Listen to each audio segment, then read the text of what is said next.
shall immediately after the prayer order the bell to be rung for 10 minutes. If no quorum is present at the expiration of the 10 minutes, the Speaker may direct that the bell be rung for a further 10 minutes.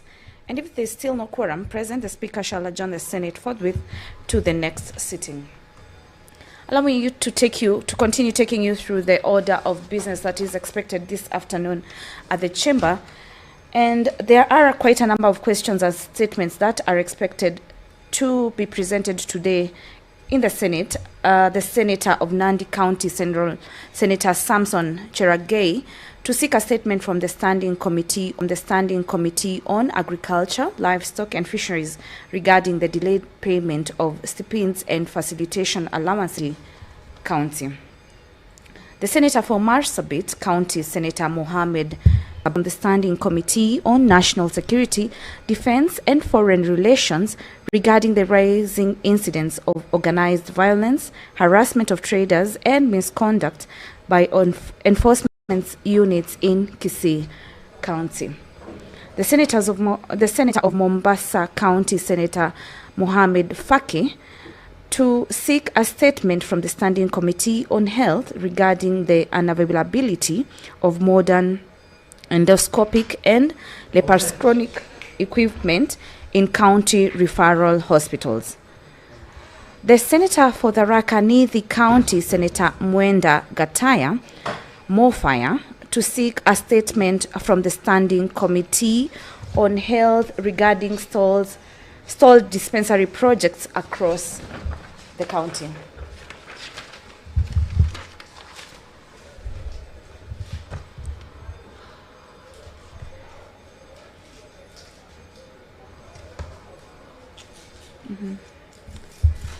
Allow me to take you through some of the bills that are expected to be debated this afternoon in the Chamber. The Assisted Reproductive Technology Bill, National Assembly Bill number 61 of 2022 by Senator Catherine Muma MP, who is a co-sponsor of this bill, which resumes at the second reading stage before a division.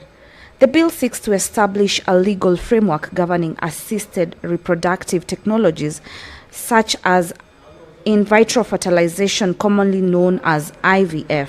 It proposes standards for fertility treatment, the regulation of fertility clinics, the handling of reproductive materials, and the protection of the rights of patients, donors, and children born through assisted reproductive procedures. The proposed law seeks to address a gap in Kenya's legal framework as the demand for fertility treatment continues to grow.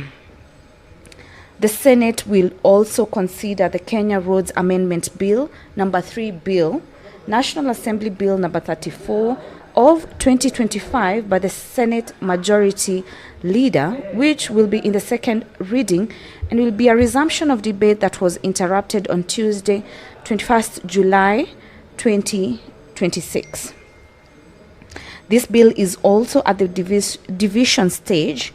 The proposed amendments seek to improve the management and administration of Kenya Roads Network, an area of keen interest to counties given the import.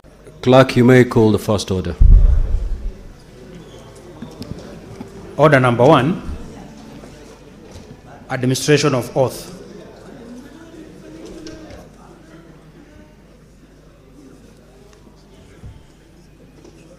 Okay. Order number 2, communication from the chair. Senator for Nairobi City County, Senator for Nandi, kindly take your seats.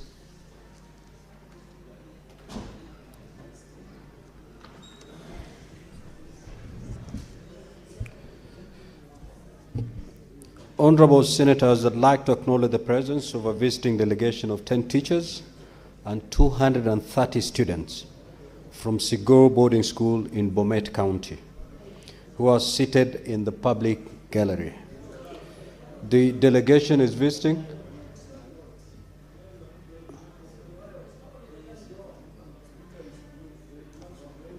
Clerk, can you confirm this information before I conclude it?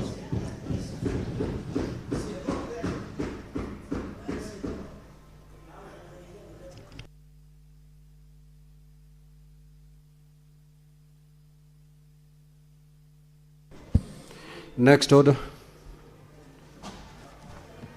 Order number 3, messages. Order number 4, petitions. Order number 5, papers.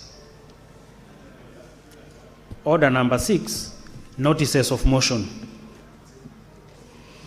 Order number 7, questions and statements. Now, request for statements pursuant to Standing Order 53-1. Senator Fernandi County. The Honorable Sharanke, you may proceed. Thank you, Mr. Speaker, sir. I request for a statement on delayed payments to agripreneurs in Nandi County. Mr. Speaker, sir, I rise pursuant to Standing Order 53-1 to seek a statement from the Standing Committee on Agriculture, Livestock and Fisheries on a matter of county-wide concern regarding delayed payment of stipends and facilitation allowances to agripreneurs engaged under the National Agricultural Value Chain Development Project in Nandi County. Mr. Speaker, sir, these agripreneurs are critical in delivering extension services and value chain interventions to our farmers. However, delays in settling June 2026 stipends, coffee training facilitation allowances, and payments for vaccination activities have disrupted their project implementation, raising concerns about fund management, agripreneur welfare, and continuity of services. In the statement, Mr. Speaker, sir, the committee should address the following. 1, the status of payment of the June 2026 stipends and facilitation allowances, the number of agripreneurs affected, and when the outstanding payments will be settled. Number 2, Mr. Speaker, where the bottleneck occurred in the process of funds disbursement, who bears responsibility, and whether adequate budgetary provision exists to meet obligations. Mr. Speaker, sir, number 3, the effect of delayed payments on project implementation, extension services, and farm support, and measures taken to mitigate disruption.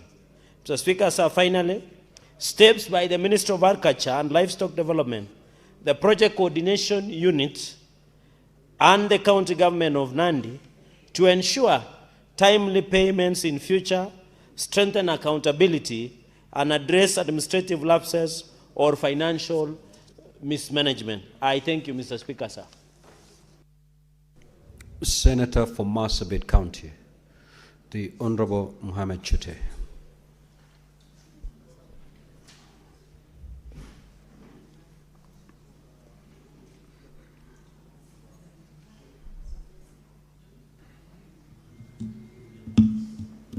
Thank you very much, Honorable Speaker. I have a statement on the delayed completion of Uran Health Center in Moyale, Sub-County, Marsabit County. Mr. Speaker, sir, I rise pursuant to Standing Order 53-1 to seek a statement from the Standing Committee on Health on a matter of county-wide concern regarding the delayed completion and abandonment of Uran Health Center in Sololo Ward. This is Moyale Sub-County of Marsabit County. Mr. Speaker, sir, despite construction having commenced over 4 years ago with substantial public investment, the project remains incomplete and the site abandoned. This has denied residents access to essential health care, forcing vulnerable groups, including mothers, children, and elderly, to travel long distances for basic and emergency services.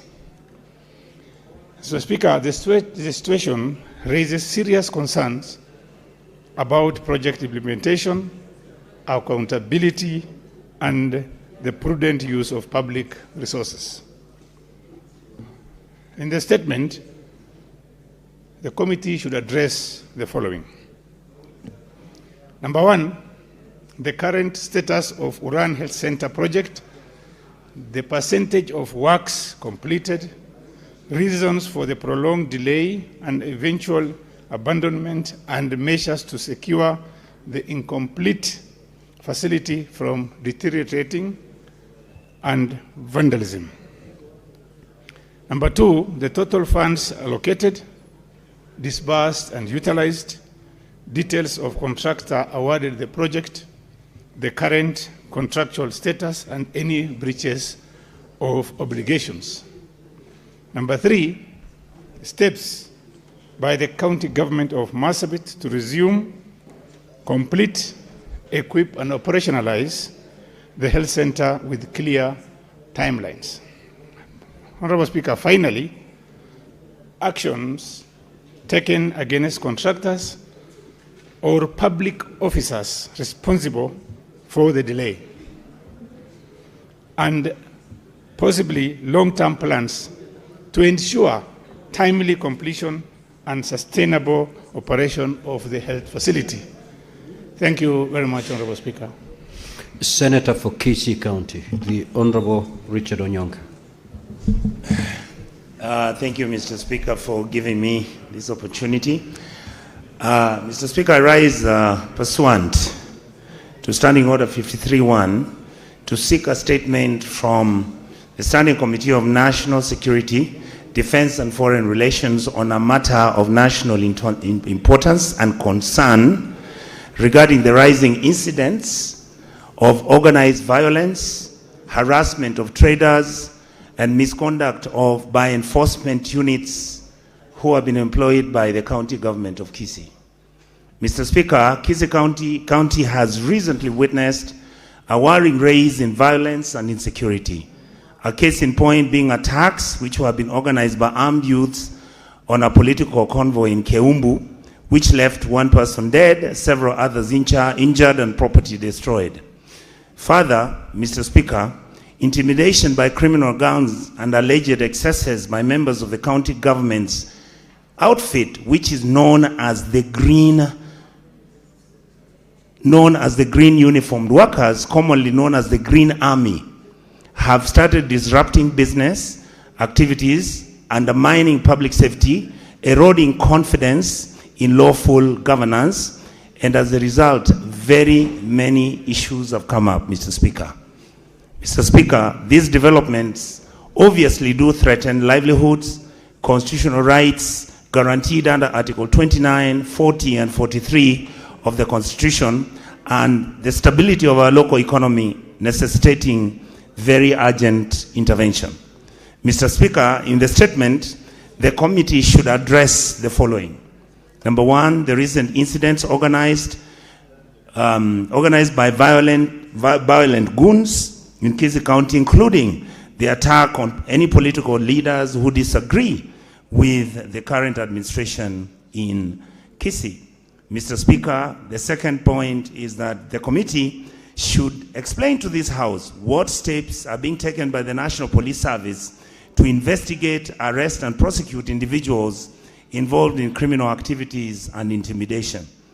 Number 3, Mr. Speaker, what legal and policy framework is governing the recruitment of this quote-unquote Green Army? And Mr. Speaker, these are young men and women who are dressed in green, this was a very good idea because they were supposed to be collecting garbage and managing whatever that the county government needed.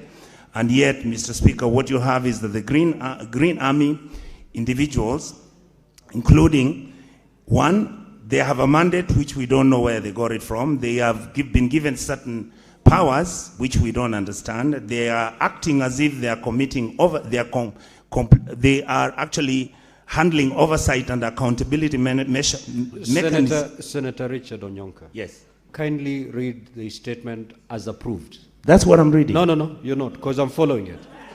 What am I? I have a copy of the approved statement. What? Just stick to the statement, Honorable Senator. That's what. Okay, let me read. No. I'm saying the committee should address the following: the legal and policy framework governing the Green Army program, including its mandate, powers, oversight, and accountability mechanisms, and investigate allegations of harassment and unlawful confiscation and destruction of traders' property. Number 4, what measures are being implemented by the national and county governments to safeguard investors, market vendors, hawkers, border operators, and small-scale businesses from intimidation, extortion, and unlawful interference. Number 5, the long-term security and governance strategies being undertaken to dismantle these organized criminal gangs, restore public confidence, protect lawful businesses, and ensure that all county enforcement operations are conducted in full compliance with the Constitution and the law countrywide. Thank you, Mr. Speaker. I hope Mr. Cherargei is happy. Senator for Mombasa County, the Honorable Munyihaji Faki. Thank you, Mr. Speaker. I rise pursuant to Standing Order number 53-1 to seek a statement from the Standing Committee on Health on a matter of nationwide concern regarding the unavailability of modern endoscopic and laparoscopic equipment in county referral hospitals.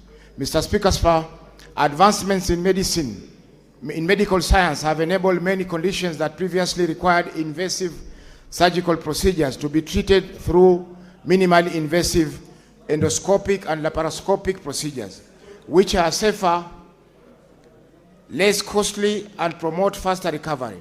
However, many county referral hospitals lack this modern equipment, thereby compelling patients to travel long distances to national referral or private hospitals for treatment. Although these procedures are covered under the Social Health Authority (SHA), inadequate availability of endoscopic and laparoscopic equipment in public health facilities continues to undermine equitable access to quality health care and the realization of universal health coverage, UHC. In the statement, the committee should address the following. Number 1, measures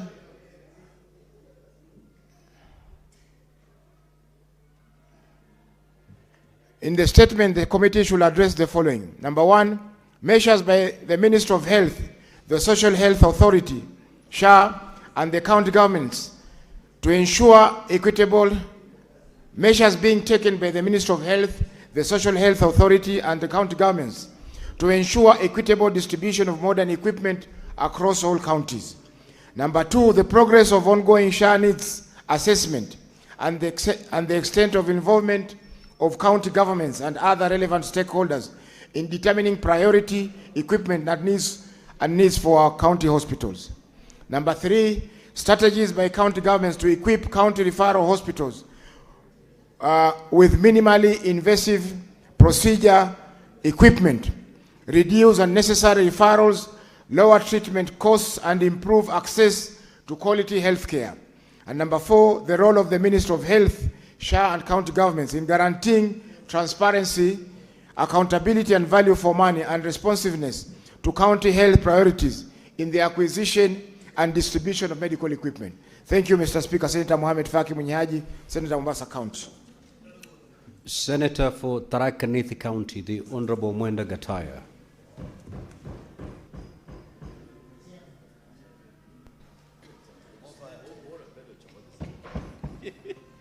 Thank you, Honorable Speaker. Mr. Speaker, sir, I rise pursuant to Standing Order 53-1, to seek a statement from the Standing Committee on a matter of a nationwide concern regarding stored dispensary projects across the counties.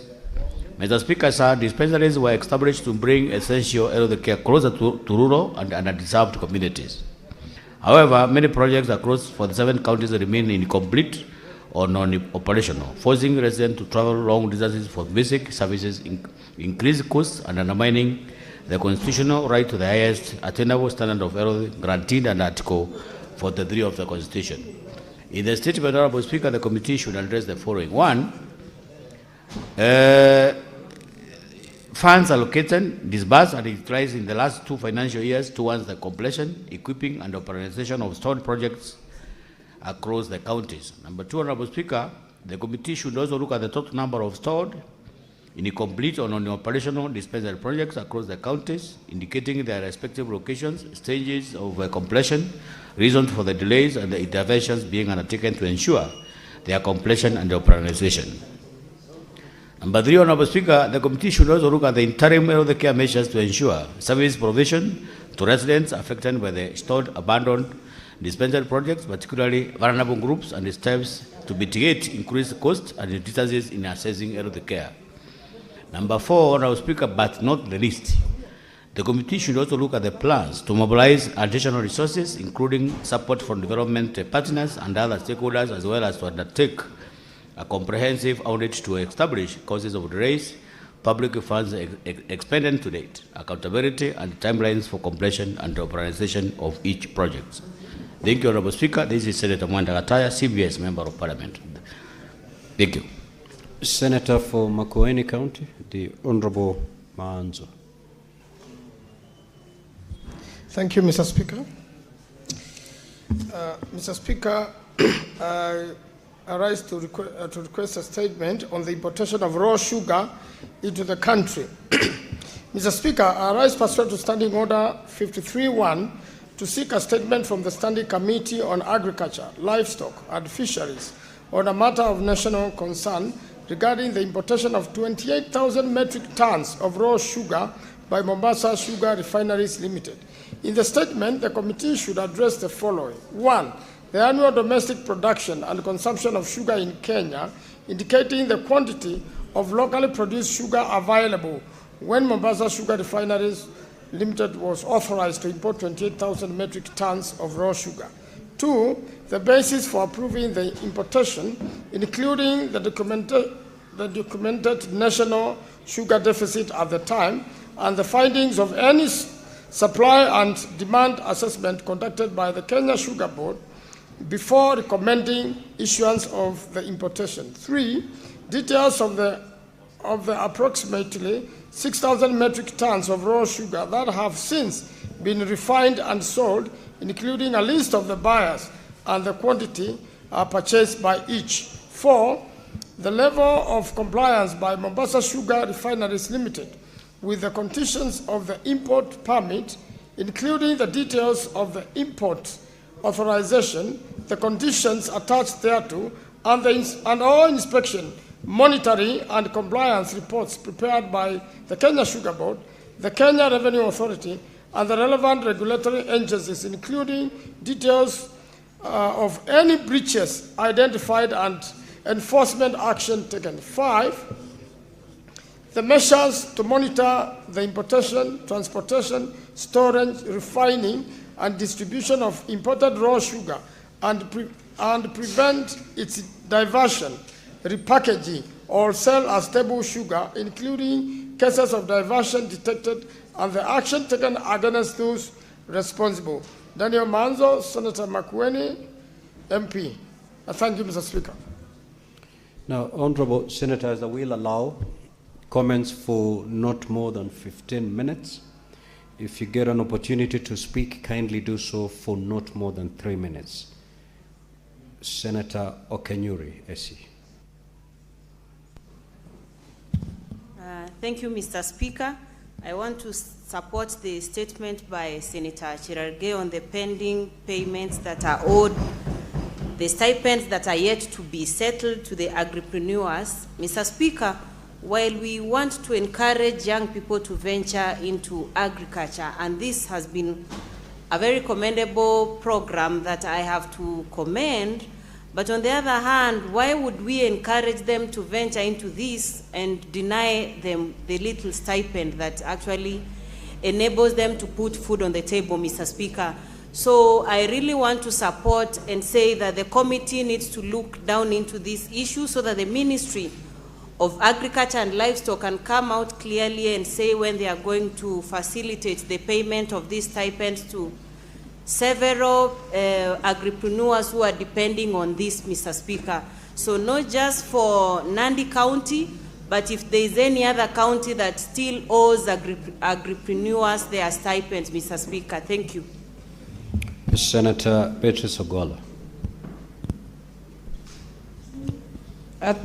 Thank you, Honorable Speaker. Honorable Speaker, I rise to support the statement by the Senator of Mombasa, Senator Mohamed Faki, on regarding the unavailability of modern equipment, key equipment in county referral hospitals, Honorable Speaker.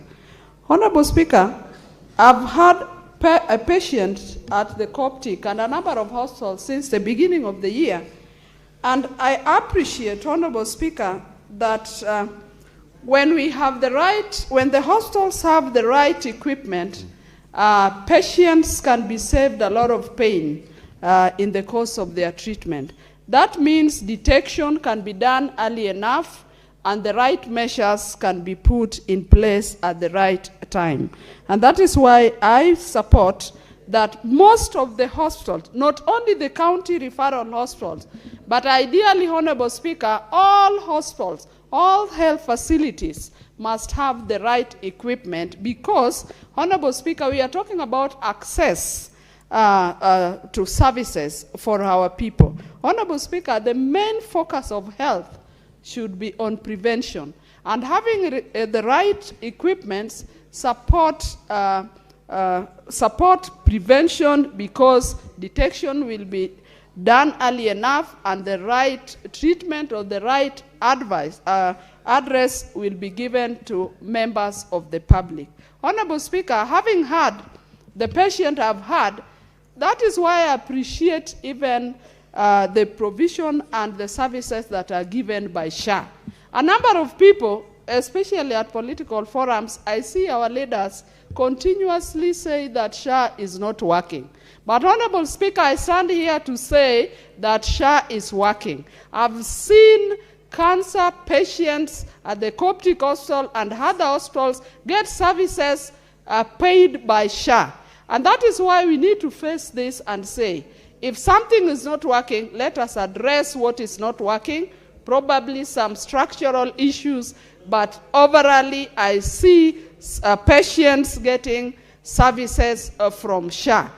And so, Honorable Speaker, let us ensure that our counties have the right equipment. And secondly, Honorable Speaker, on the statement by Senator Onyonka, on the organized violence, harassment of traders and misconduct, ideally what everybody is calling today goonishly. Honorable Speaker, we must come back to ourselves and take responsibilities. When we talk about these goons, who are they? Are they non-Kenyans? But who are bringing the goons? It is the leaders that are everywhere. When we go to functions, we see each one of you hiring, and in our budgets elsewhere, we call them. What is your point of order, Senator? The good senator has concluded his comment. Her comments. Oh, Madam Speaker, Mr. Speaker, sir, did you hear the good senator say that she knows that each one of us here go to meetings with goons?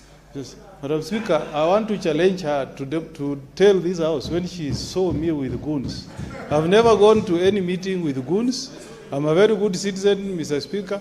I've even hosted the majority leader in my county, and he knows I'm a gentleman. I don't know about him, but I'm a gentleman. So, Mr. Speaker, this issue of goons is a very live subject. You know, to stand in this House and tell the entire nation that as leaders we go to meetings with goons, that should not go on record unless she can substantiate. That she should withdraw that statement, Mr. Speaker. Senator Gola. You have made a very grave allegation that all these members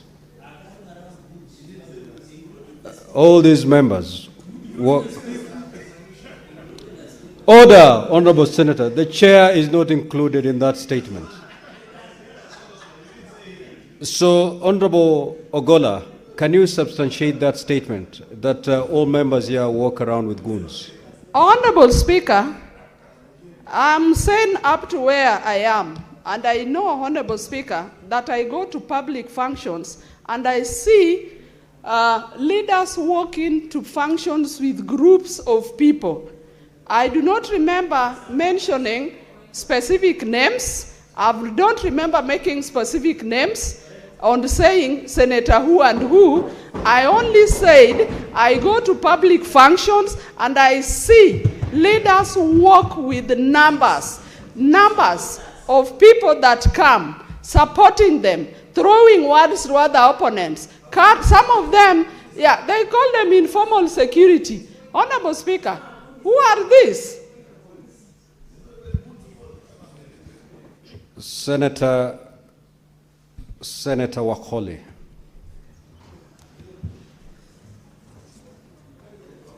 Thank you, Honorable Speaker, for giving me this opportunity to add flesh onto the statements that have been raised by honorable members.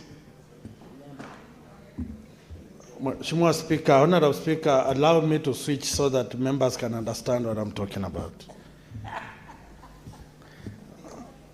Can I proceed? You may proceed, Honorable Senator. Asante Mheshimiwa Speaker kwa nafasi ili niweze kuzungumza lugha ambayo seneta wenzangu na Wakenya wanaweza kuelewa vyema. Mheshimiwa Speaker, hoja ya kwanza ni kuhusiana na zahanati na hospitali ambazo hazijakamilika na fedha zimetengwa ili hospitali na zahanati hizi jengwe. Hoja hii imeibuliwa na Mheshimiwa Chute, Senator mchapakazi. Mheshimiwa Speaker, jambo hili ni jambo sugu ambalo lazima liangaziwe. Miaka kadhaa ya kifedha imepita Mheshimiwa Speaker, na baadhi ya zahanati ambazo zilitengewa pesa Mheshimiwa Speaker mpaka sasa hazijakamilika. Mimi kule Bungoma nakotoka Mheshimiwa Speaker, hospitali ya Kimalewa katika wadi ya Mkuyuni Mheshimiwa Speaker, ni zahanati ambayo ilijengwa miaka zaidi ya 30 iliyopita. Na hivi juzi gavana alitenga fedha kujenga jumba la kina mama kujifungua, na mpaka sasa Mheshimiwa Speaker halijakamilika. Hospitali ya Ndalu Mheshimiwa Speaker ni hivyo. Hospitali ya Brigedia kule Tongaren, hospitali ya Kapkatenyi kule Mlima Elgon, hospitali ya Sirisia kiwango cha 4 Mheshimiwa Speaker, ambayo ilitengewa milioni 100 zaidi ya miaka 5 iliyopita. Mpaka sasa ni gofu ambalo hatujui fedha zetu zilienda wapi. Hospitali ya kiwango cha 4 kule Bumula Mheshimiwa Speaker, vile limezubaa na limeduaa kwa sababu wale waliopewa pesa hizi kuchapa kazi na kujenga hawatimizi jukumu walilopewa. Hospitali ya Kimilili Mheshimiwa Speaker, ni jumba ambalo ukilitazama unaona siku za kikoloni. Hakuna jambo jipya limetendeka pale, lakini ni miaka mingi tumepata zaidi ya bilioni 50 tangu tuanze ugatuzi Mheshimiwa Speaker. Hospitali inayofuata ni hospitali ya Webuye ambayo iko katika barabara kuu kutoka Mombasa kwenda Malaba na kwenda mpaka Uganda. Mheshimiwa Speaker, fedha zilitengwa kujenga eneo la kushughulikia majanga ya dharura Mheshimiwa Speaker. Mpaka sasa jengo hilo hakuna chochote kilichofanyika katika eneo hilo. Hospitali ya Misemwa kule Webuye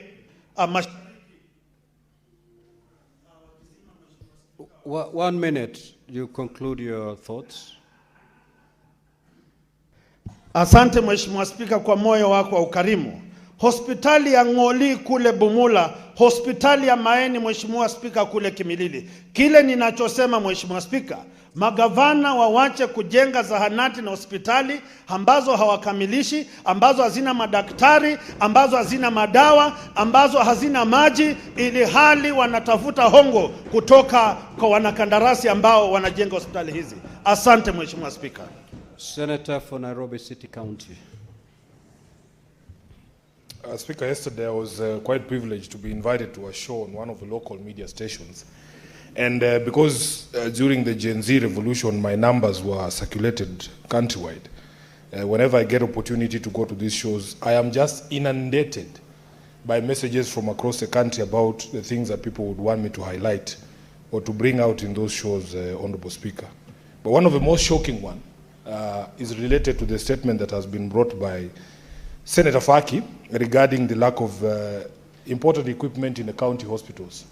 Speaker, someone sent me a message yesterday saying that we don't have blood in the country because for the last 5 months, we do not have blood bags. I don't know if that's something that any one of you can picture in this house. We do not have bags for almost 5 months for people to be able to donate blood. That samples of blood that are collected in the counties have to be transported by road to Nairobi or to Mombasa for testing. That, Honorable Speaker, there are no working refrigeration equipment in our county hospitals. And by the time the results come back 2 to 3 days later, that blood can no longer be utilized. Speaker, the most shocking revelation from that particular message was that knowing the need on the ground, especially in emergency circumstances, health workers are taking chances of infusing people with blood that has not been tested because or in order to be able to save lives. So, Honorable Speaker, even donors are being told, if you are a blood donor, if you want to donate blood, you come with your own bag. So when people tell us that our healthcare system is working in this country, and you have stories such as the ones that have been told, and stories such as the ones that we're being told by Senator Faki, there's a problem with our healthcare. You know, I hear people saying, oh, if SHA is working, we should just all say it is working. Our healthcare system is broken, and Honorable Speaker, we have to address these issues. Some of the people in government are here when they count the success of the current health system. They say that the success is in the numbers of people who have registered under SHA. That cannot be the measure because SHA is not a registration bureau. We are not conducting a census. The measure of whether healthcare is working is in addressing such issues, Honorable Speaker. Can you imagine the risks that are to be taken, being infused with blood that has not been tested, Honorable Speaker? So there's a problem and we must resolve it without hiding behind political slogans saying SHA is working. Lastly, Honorable Speaker, you are aware that I had quite a weekend. We threw quite a bash in Kitale and Bungoma counties. And we want to thank the people of Trans Nzoia and Bungoma for coming out to say no to this culture of goonism. Because all of us have a constitutional right, Honorable Speaker, to be able to meet with people, to be able to talk to people, to be able to sell our ideas. When you see things like what happened in Keumbu, it is people who are no longer able to compete on ideas. They have chosen violence in order. Senator Fernandi. Thank you, Mr. Speaker. Sir, I want to make a few comments. And I'm surprised that Nairobi Senator was waiting yesterday evening, but he has the energy to castigate the government today. He could not answer those questions, so we'll make sure he sweats more. Mr. Speaker, let me comment on this issue of importation of raw sugar in the country. Mr. Speaker, under the Kenya Sugar Board, between January and May, I've consulted Kenya Sugar Board. We produced 348,143 tons. This Mombasa Sugar Refineries Limited has been allowed to import 165,000 tons of sugar in the country. While the production has increased, Mr. Speaker, this is a threat to our farmers, sugar farmers, because where I come from, Nandi County, especially the entire Masop and Tindred sub-county, Mr. Speaker, sir, we produce a lot of sugar. So if we allow this glaring importation of sugar without regulation, and you have heard the CS of Agriculture has never commented on this, CS Mutahi Kagwe, we are threatening the steady production of sugar in the country, Mr. Speaker. Even if this raw sugar has to be sold to Coca-Cola, among other companies, we must be careful, because if the production is approaching 350,000 tons, Mr. Speaker, we need to be fair to our farmers, including Ramizi, where you come from, Kuala and part of Kilifi. We are trying to revive the sugar sector there. We must be careful, Mr. Speaker, and I hope after this statement by Senator makwiny, the importation of sugar should stop immediately so that we protect the local. We should be like Donald Trump. The way he says, MAGA, make America great again. We should make Kenya great again by protecting our local farmers, Mr. Speaker. Even when the crop failure in maize, Mr. Speaker, we must be careful, Mr. Speaker. Secondly, on the issue of health sector, I want to thank the Senator of Marsabit in this Uran Health Center, Mr. Speaker. It's just a thrown store away from the governor of Marsabit, Mr. Speaker, but it's yet to be complete 4 years down the line, Mr. Speaker. It is a story you have had in Bungoma. In Nandi is no longer going concern. In fact, in Nandi, Mr. Speaker, they closed my dispensaries between Friday up to Sunday. I don't know whether the disease can migrate between those 3 days, Mr. Speaker. So there is a crisis in the health sector, and I want to appeal to the health committee to relook at this issue of health sector so that our people do not continue to suffer. Tying up with what Senator Faki has just said, even in access, Mr. Speaker, of some of these services that we are talking about, including cancer and many other equipments, Mr. Speaker, so that we can ensure health, Mr. Speaker. Finally, Speaker, I think we need to reconsider whether we did the right thing by devolving health. I think as a House, we need to rethink, Mr. Speaker, going into the future. I support. Senator Osotsi. Thank you, Mr. Speaker. Mr. Speaker, let me start by commenting on the statement by Senator Onyonka on the issue of use of the youth, the enforcement units and the youth to harass traders and of course use for political manipulation. Mr. Speaker, it is very sad that our leaders, including our own president, they keep on talking about how they are going to eradicate the issue of goonism in this country. But this issue is happening under their watch.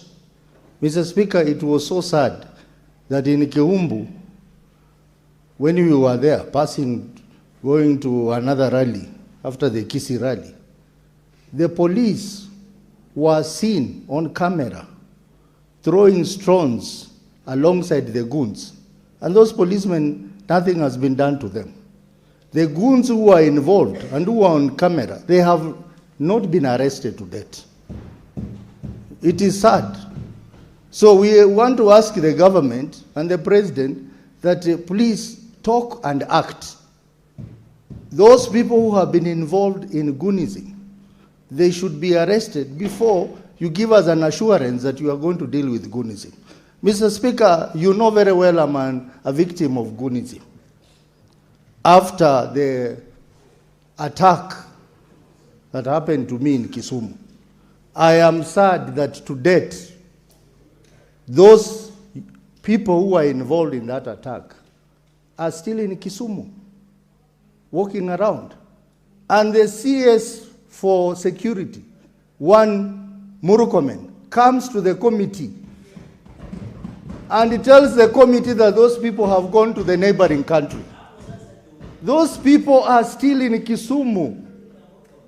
So Murukomen, I must say very clearly that if we have had a CS who does not understand his job, who is incompetent, it is Murukomen. And President Ruto should sack Murukomen or transfer him to lesser duties. Because, Mr. Speaker, we cannot have a president who is complaining like the rest of us about goonism when he has a minister who is not working. And, Mr. Speaker, it is also sad that the PS for internal security, one Murukomen, one Raymond Omolo, he is walking around with goons. Whenever you see him, he has a group of goons around him. Yes, what is your point of order, Senator Eddie? What is your point of order?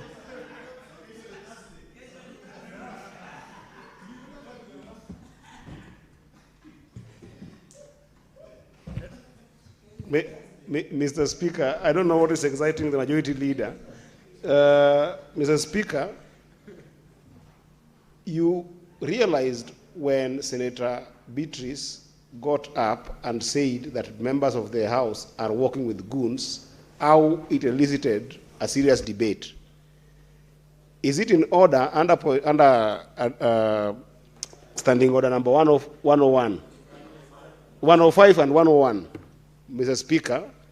101 says you cannot discuss an individual in whichever nature without bringing a substantive motion here.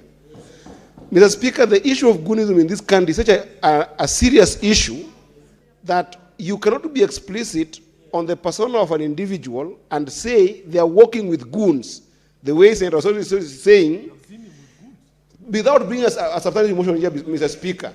So is it in order for Senator Ososi to discuss individuals without bringing them into this House? I would love, Mr. Speaker, to have those individuals being brought here so that we can discuss them substantially with a motion so that we can be able to establish these goons that they work with. Because otherwise, it will just be a comment without a proper investigation on where these goons are and who is using them.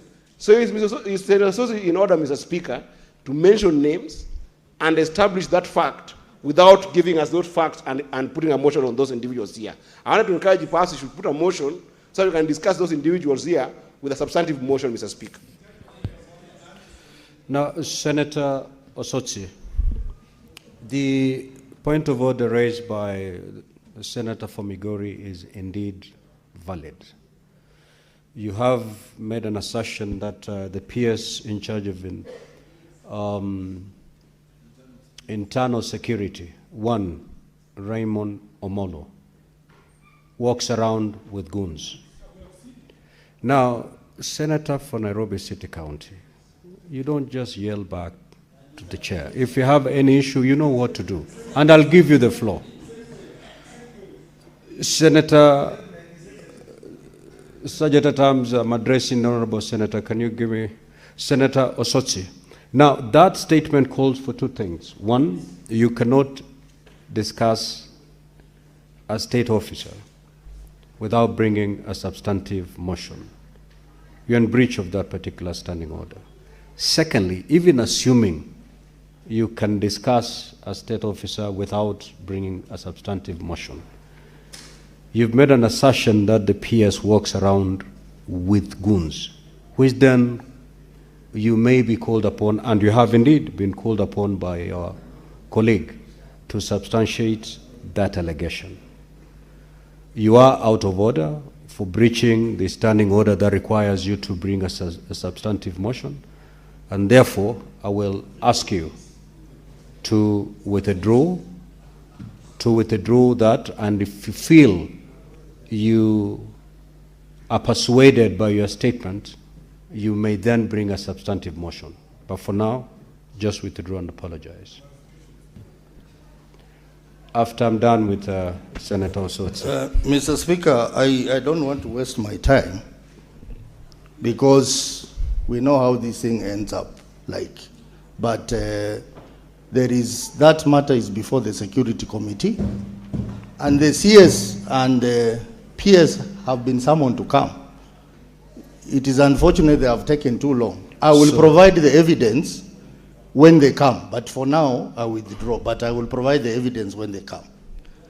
The point I wanted to raise is that the people who can help us deal with this problem of goons are the people who are in charge of the Interior and Security Ministry.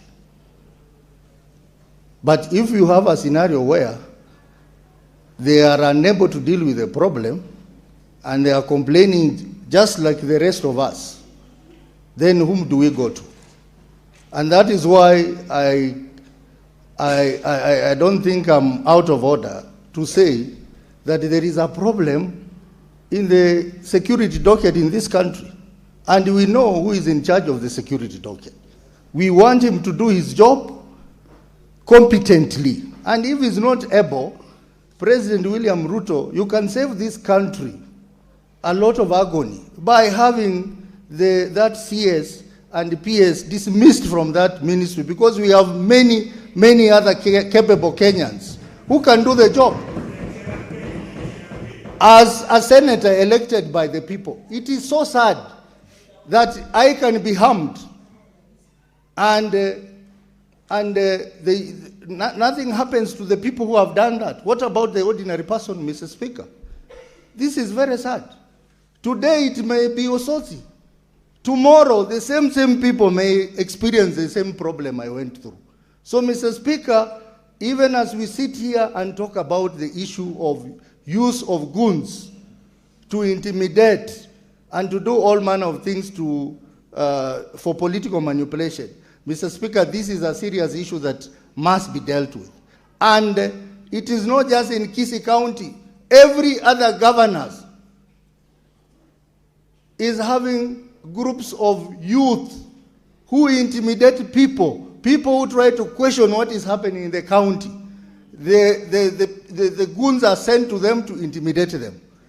This is not just Kisii County alone. I've seen many other counties. And Mr. Speaker, something has to be done about this, and I want to request the committee that will deal with this matter to widen it to include all other counties, including the county where Cherargei comes from. I know what is happening there. So, Senator Wamatinga. Yeah, it's before Senator Wamatinga. Senator for Nairobi City County, what's your clarification? You know, Speaker, we are coming to the tail end of this House, but I continue to be confused at the application of the rules here. I do not hold brief for the Cabinet Secretary for Interior. Murkomen. But in Ososi's submissions, Honorable Speaker, you allowed the incompetence of the CS to be debated. But when we got to the PS for Interior, immediately Ososi made reference to, because Ososi is a victim, he knows the people who attacked him. And it is possible that he has seen those same people in the company of this PS. So this application of this rule on substantive motion, Honorable Speaker, we need some clarity. When is a matter under substantive inquiry, and where is it fair comment, and where is the line that we draw between just debate and something that requires a substantive motion where you're discussing somebody's conduct? Honorable Sifuna, if you're discussing matters that border on criminality, then you need a substantive motion. And the statement that has been discussed here is that the PS in charge of Interior, of Internal Security, has been alleged that he was working with goons. That borders on criminality, and it requires serious investigations by way of a substantive motion. And that is exactly what I meant when I said there are certain matters that certainly you cannot just, because evidence needs to be adduced, and a recommendation or a resolution of this House from the debate that will ensue will be adopted. Senator Wamatinga. Thank you very much, Mr. Speaker, sir, for giving me this opportunity also to contribute to the motions, to the statements that have been presented by my colleagues. Mr. Speaker, as I support the motion, the statement by Senator Fodharakanidhi, it is indeed very sad that we as senators and the leaders of this country who's been given the duty and who have the moral obligation to ensure that we do not mislead our youth and our young people towards being used as a political tool.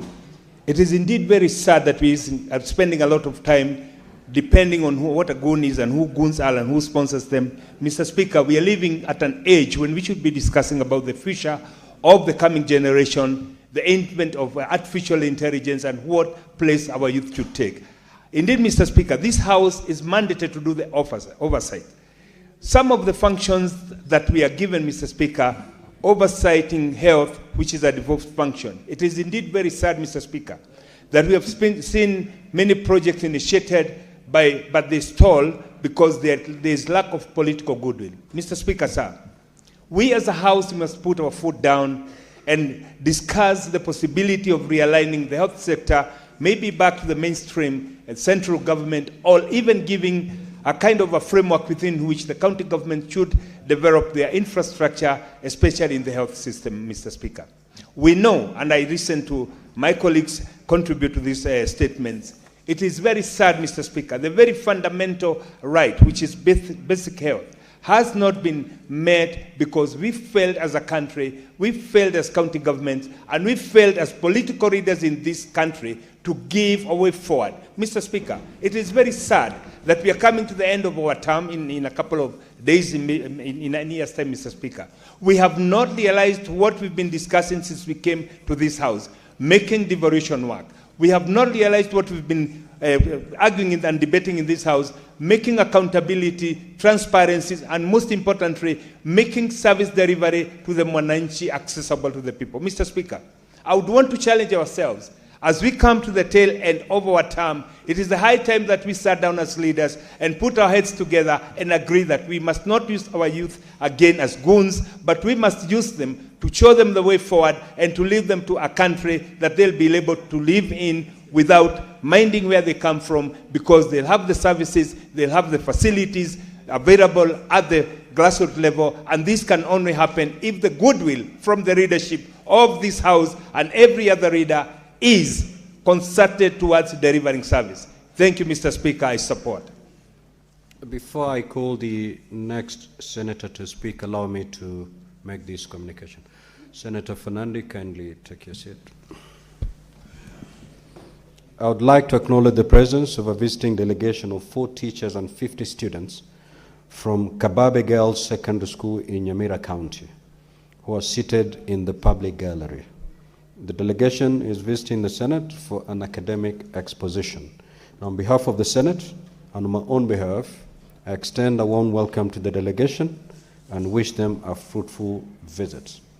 Also, I'd wish to acknowledge the presence of a visiting delegation of 2 lecturers and 35 media students from Kabarak University in Nakuru County, who are seated in the public gallery. The delegation is visiting the Senate for an academic exposition. On behalf of the Senate and my own behalf, I extend a warm welcome to the delegation and wish them a fruitful visit. I will request the Senator for Nyamira County to extend a word of welcome to both delegations. You may proceed, Honorable Senator. Under 1 minute. Thank you, Mr. Speaker, sir.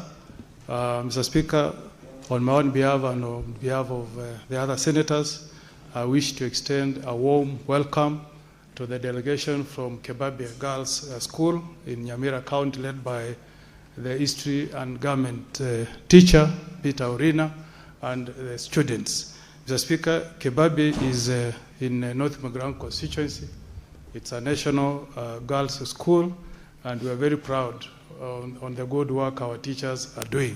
Mr. Speaker, to the girls, you are our future leaders. Believe in yourself, dream big. I believe that your visit will allow you to carry home some valuable lessons, and when you go back home, greet your parents and tell them that their senator is still working very hard for the county of Nyamira. Mr. Speaker, I also wish to extend a warm welcome to the lecturers who are visiting the Senate from the distinguished Moi Kabarak University, the University of Kabarak, Mr. Speaker. And I hope that the 2 professors, Mr. Speaker, will get an opportunity to understand how this Senate is working very hard to ensure that there is good governance in this great country called Kenya. As you go back, we wish you a safe travel, and may you continue doing the good work you are doing at the University of Kabarak. Mr. Speaker, with your permission, I will seek leave to go and greet the girls and the teachers in the customary way, and I'll ask the distinguished Senator of Nairobi, who is hosting the delegation, to accompany me as I greet the students and the teachers from Nyamira. Thank you, Mr. Speaker. You may proceed to make your comments as you proceed. Yes, Mr. Speaker, I wanted to make a comment on this issue of Gunism. Mr. Speaker, we have witnessed, and I want to speak on what happened in my neighboring county of Kisii, where, Mr. Speaker, visitors led by the Linda Mwananchi group were attacked by people who would clearly be identified on video. We saw these videos circulate in the social media, Mr. Speaker, but to date, no arrests have been made. Mr. Speaker, when I went to bury that young man who was killed in Keumbu, my vehicle was also pelted with stones by goons while I was leaving that function. Having gone there in the company of Dr. Fred Matiang'i, having paid full fees for the students, for the children of the deceased who are students at university, having condoled the widow, having given our condolences in cash, Mr. Speaker, having addressed the meeting peacefully. Somebody was stationed, Mr. Speaker, as we were leaving the venue of the funeral. Mr. Speaker, my vehicle... Majority Leader, what is your point of order? My apologies to Senator Okongo Mgeni, because I've interrupted his flow of thought. But Mr. Speaker, you know, he's discussing a very important matter. And as leaders, one of the ways in which we must show commitment to the country, that we care for the things that we speak for, is to be accurate and up to date with information surrounding such matters. Mr. Speaker, I don't know, there is a voice of an old lawyer man making noise in the house. Senate Majority Leader, there is no old lawyer man in the Senate. We have honorable senators seated in this chamber. Can you conclude your... It's because he was not behaving like a senator. So, anyway, not to lose my trail of thought, Mr. Speaker, I said we need to be up to date with information on matters that we consider serious. And this matter of Gunism is a very live matter, as you said, Senator Mogeni, in the country. And why we need to be updated is so that as leaders we may ask ourselves, then what do we need to do? I heard Senator Mogeni say, Mr. Speaker, that in the incident in Keumbu, nothing has been done. Unless the media outlets misled us, Mr. Speaker, I saw more than 8 suspects presented in court in Kisii High Court on the Monday following that incident, Mr. Speaker.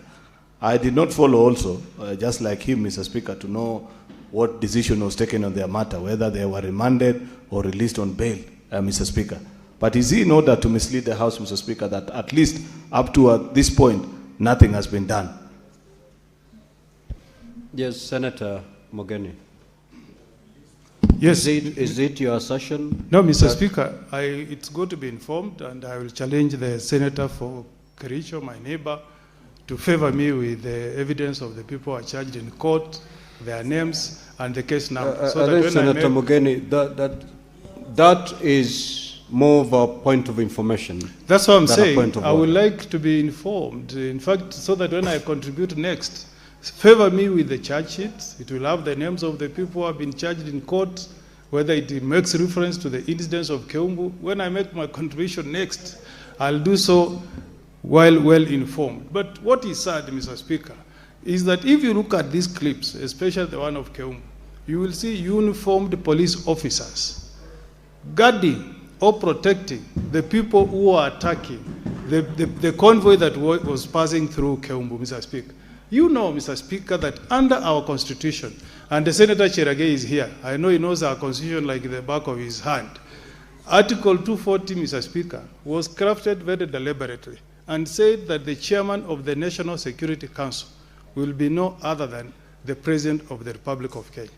As we speak today, he is the chairman of the National Security Council. And he exercises supervisory authority over all security organs. And we know, Mr. Speaker, that the IG exercises command over all the police units. So we need to know, Mr. Speaker, who has authorized police officers, Mr. Speaker, to protect goons in this republic. Unless, Mr. Speaker, we want this country to degenerate. Because that's how Somalia began, Mr. Speaker, with gangs, enjoying protection of the state, and Somalia failed. It's a stately. It's now, you cannot call it a country that is has a rule of law. It has degenerated into anarchy. There is no rule of law in Somalia. Mr. Speaker, unless we do something, this country will degenerate into lawlessness. I'm challenging you, Mr. Speaker, to move a step further and direct, Mr. Speaker, that we summon the CS Interior and the PS to appear before us, Mr. Speaker, so that we get a proper explanation as to why we have these goons moving around and attacking people, Mr. Speaker. Today, it will be me. Tomorrow, I'm looking at you. Senator Cheriot. Mr. Speaker, did you hear Senator Mogeni's concluding remarks? They sounded like a threat to Senator Cherargei. But I know Senator Cherargei always refers to himself as a dry Kalenjin man. Mr. Speaker, he will be able to deal with that challenge if and when it comes. Mr. Speaker, I want to make 2 quick comments. One is on the statement by Senator Manzo. Sugar Board has a lot of explanation to do, Mr. Speaker.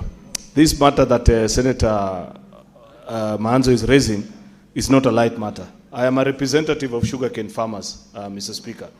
And I know how much hard this House, together with the government, has put in to revive the sugar sector that was dead. If there are profiteers within the ranks of government, Mr. Speaker, who think they can turn us back to the days where we were importing almost to 70 to 80% of our sugar in this country, Mr. Speaker, so that our farmers are impoverished, Mr. Speaker, we cannot allow that to happen.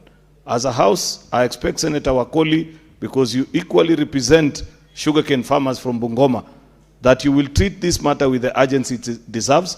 We must know what exactly are the conditions that this company met for them to be granted this quota, Mr. Speaker, what protection measures were done, and finally, and most importantly, Mr. Speaker, is that if it is true as alleged that this company is importing raw sugar to process industrial sugar, Mr. Speaker, and we are being told by Sugar Board that the reason why they are being allowed is because there is no availability of raw sugar in the country, why can't they push our industries, Mr. Speaker, to manufacture it? Yet we know our sugar farmers, Mr. Speaker, have produced enough cane, Mr. Speaker, for that to happen. Therefore, it is my hope that Senator Wakoli and the team in the Agriculture Committee will treat this matter with the urgency that it deserves. Finally, Mr. Speaker, is on this issue of health.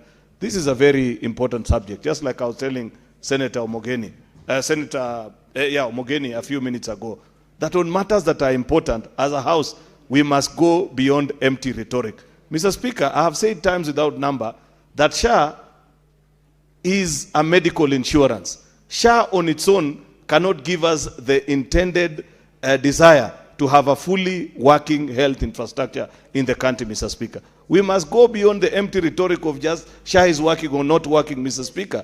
Our reforms in the health sector, Mr. Speaker, must go beyond empty rhetoric that we say in this House as legislators. We must ask ourselves, Mr. Speaker, why is it that if you find a group bringing a petition before Parliament, like there was one this afternoon, Mr. Speaker, 9 out of 10 times, you will find that it is health workers. That tells you that there is something wrong with how we designed the health architecture under this new constitution. And it is time for us as a House to propose a review and lead the country in the right direction. It is my hope, Mr. Speaker, that in the few days that are remaining, as a House of Senate, we...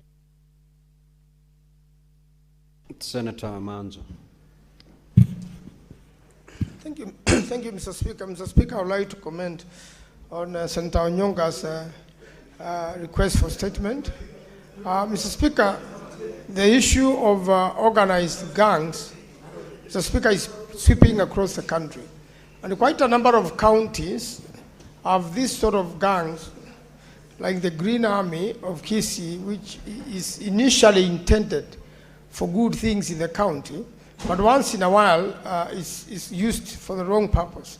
Mr. Speaker, when it comes to organized gang, and in the case of Keumbu in Kisii, somebody is killed, Mr. Speaker, I expect the police to move with speed and do something very serious. Ordinarily, when there is murder, the DCI works very accurately. In this case, we have overwhelming evidence, recordings, whereby the people who did the recordings are willing to have them certified and can be used in a court of law. And therefore, the perpetrators should be arrested. And in this particular case, because they planned, Mr. Speaker, they should be charged with murder, even if it is the member of parliament, so that it serves as an example. Mr. Speaker, the moment a member of parliament will be charged with murder for having paid and organized people to kill somebody or manslaughter, then things will get serious in this country, Mr. Speaker, because it means then that person will lose the seat.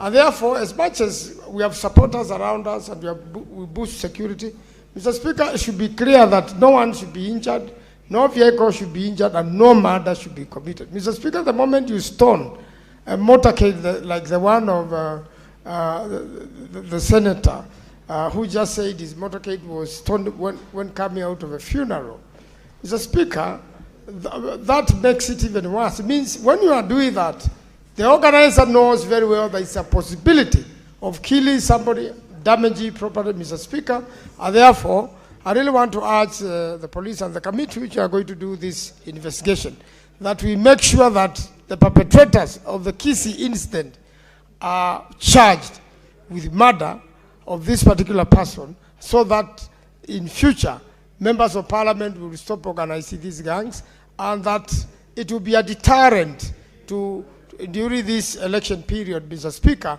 to those who want to continue organizing gangs to pay out stones or to injure opponents in an election, Mr. Speaker. We can see them forming up in many, many parts of the country. We have seen, even just a mere opponent organizing gangs to shout down in public meeting or to state obscenities and to mobilize Kenyans, in that direction. Mr. Speaker, I think that will really... Senator Nyamo.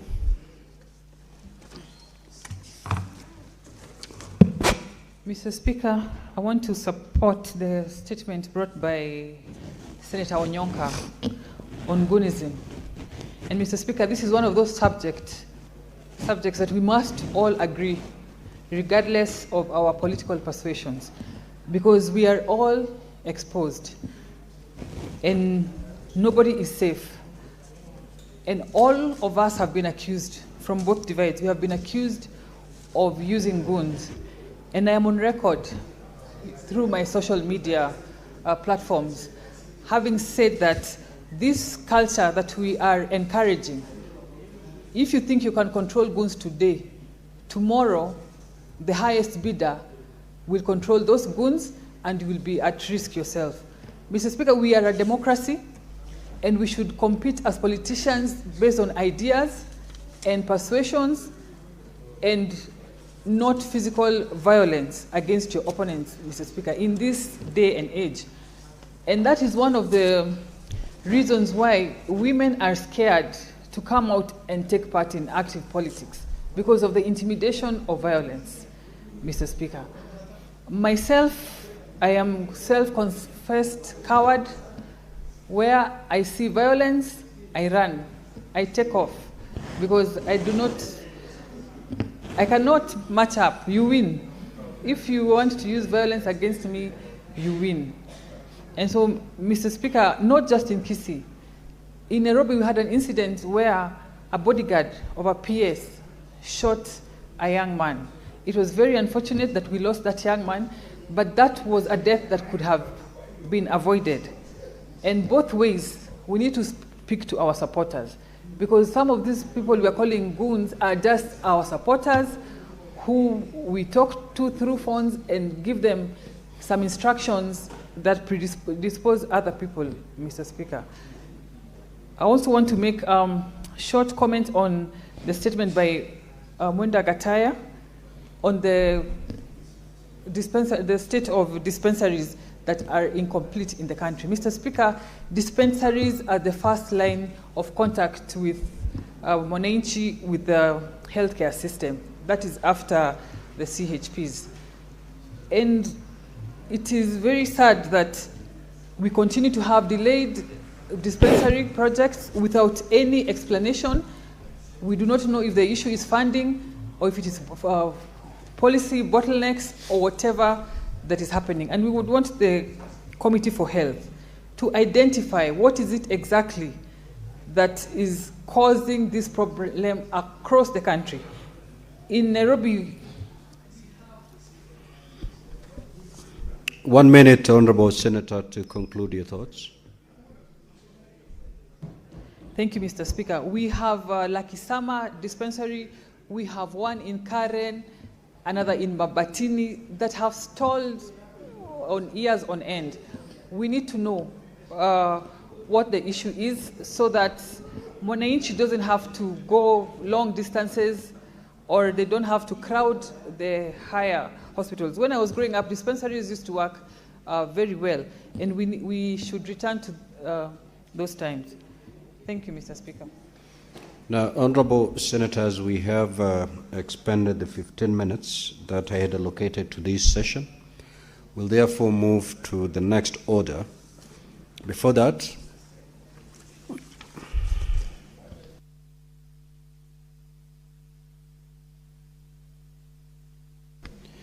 Honorable Senators, allow me, pursuant to Standing Order 45-2, to rearrange today's order paper. We move to order number 17.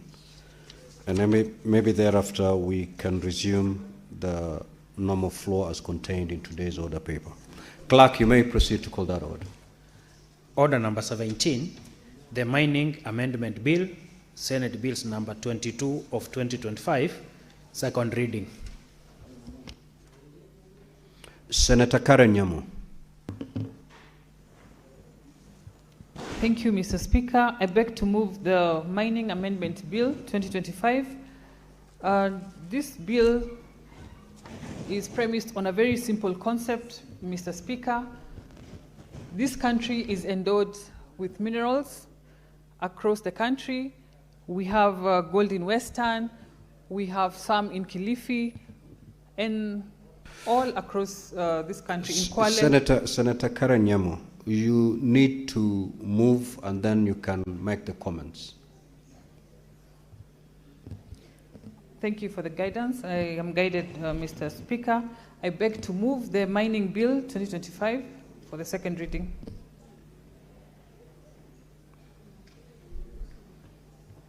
You may proceed, Honorable Senator, to now make your comments. Thank you. I think I had begun moving, and I was saying that the bill is premised on a very simple concept that we have a lot of minerals in this country. We are endowed with coal in Cumberland. We are endowed with minerals in Kilifi. We have gold in Western Kenya. We have oil, etc., Mr. Speaker. And incidentally, I don't know if it's a coincidence, in most of these places that happen to have these rich minerals, they happen to be in very poverty-stricken areas, Mr. Speaker. And it is a very sad scenario where we see billions of dollars being sunk in those areas, and the investors come, make their money, pay their taxes, employ foreigners in their operations, and leave our people in those communities just the same way they left them, Mr. Speaker. I think it is equity. And this bill is premised also on equity. It is only fair that we have a law. We amend the mining bill to ensure or to provide for a framework where the proceeds of mining in this country are shared with communities that host these operations, Mr. Speaker, so that they can also be part of their home and community and what they have to offer, because that is their homeland, Mr. Speaker. We also need a provision of the minimum number of employees in those operations from the local community, so that we don't have a scenario that these foreigners, because most of them are foreigners, almost 99%, come with their workers from out of the country, while we can have our locals even have skill transfer so that it can benefit the country with skills and expertise in the long run.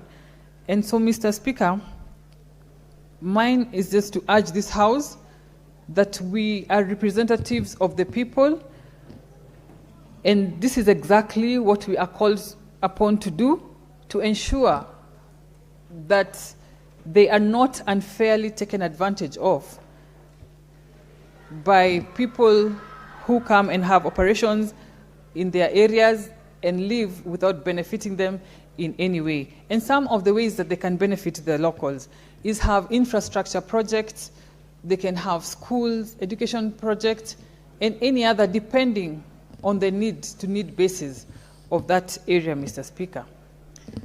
And with those few points to move the bill, I would like to request Senator Cherargei of Nandi County to second. I thank you, Mr. Speaker.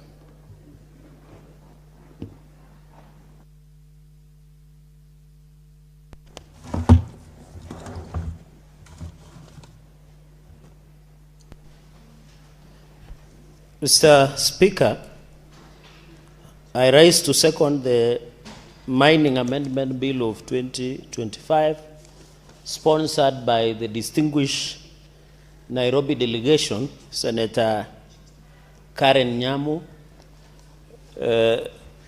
Mr. Speaker, sir, and the incoming Woman Representative of Nairobi City County. Speaker, let me make the following questions. You know, some of us, Mr. Speaker, we are great supporters of women and girl child to be empowered, especially in leadership. And I'm happy on the issue of mining, and I'm happy, I know Senator Kalwale should be in the House, Senator Maruma, and even yourself, especially Coast Region, Western Kenya and Nandi, we have a lot of minerals. So, Speaker, I don't know what is the curse with the natural resources we have as a country.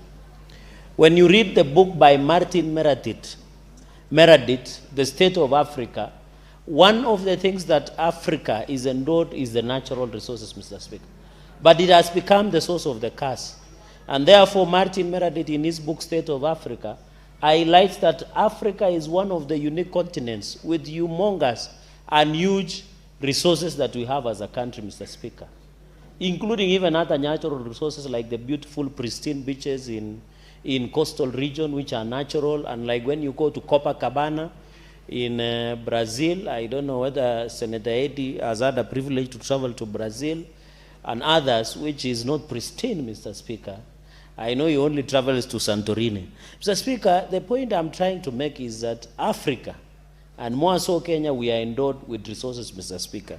And therefore, I want to congratulate Senator Karen for being thoughtful. Mr. Speaker, in the last session, and I know then you are the governor of Kilifi, in the last session, we fought, and if Senator Maruma, Senator Faki can remember, and Senator Manso was still in lower house, and Senator Onyonga, I really fought very hard on the issue of Karepe gold mine, Mr. Speaker, in Chemase Chemelil ward in Tindret, where an investor had taken advantage of my people, where Mse Cheseret Korir had leased the land for 10 years, but he was not getting value up to date of the gold that is in his land. Because Karepe gold mine found it wise to flourish and vanquish the owners of the land, Mr. Speaker. We must protect, in fact, the gold in Chemelil, Chemase, especially for Mzee Cheseret, has been a curse rather than a blessing to the family, Mr. Speaker. Even the Kaborogin areas in Aldai sub-county, Aldai constituency, Mr. Speaker, and even Tindret constituency, we have similar problems, Mr. Speaker. Everywhere you see a resource called gold, there is always conflict. You got the issue of Shanta gold in Malinya, in Kakamega County, we have a problem. Here in Kilimapesa, which is attached to Angata Baragoi, Mr. Speaker, the reason there is a lot of violence and land clashes in Angata Baragoi, Mr. Speaker, is tied up to the rare earth minerals, Mr. Speaker. You go to your region, northern Kenya, not the coastal region, the same problem that you see about absentee landlords, the fight about land ownership, is only attached to the rare earth minerals that is there, Mr. Speaker. The sad reality is the bourgeois and a few individuals only benefit from these resources at the expense of the local communities. In fact, I dare say, Mr. Speaker, where these minerals are found, there is highest level of poverty and disenfranchisement, Mr. Speaker. You have seen what is happening in West Pokot. When gold was found, there has been a lot of instability in that region. And there is a sponsored banditry attacks, especially that is attached to these rare earth minerals, Mr. Speaker.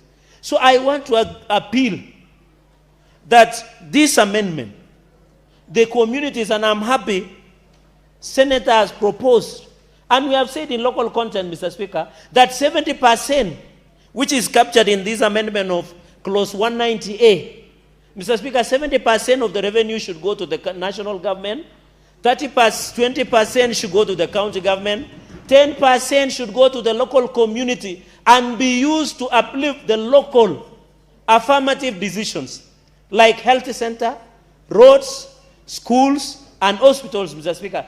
That was the envisage of 10%, Mr. Speaker. The reading, and I'm happy Senator has brought flesh into the mining rules of 2015. Because, Mr. Speaker, the reading of mining rules of 2015 is that local development community would be gazetted so that they can take care of the 10% that will be generated from the local content on revenue that is coming from mineral royalties, Mr. Speaker. That I'm happy that it was a rule. Mr. Speaker, it has been given a chance now by this amendment. Because then the local, and I'm surprised, you know, Mr. Speaker, when you look at transitional clauses of the Constitution, the provisional administration was supposed to be phased out. But we are sneaking them behind the door.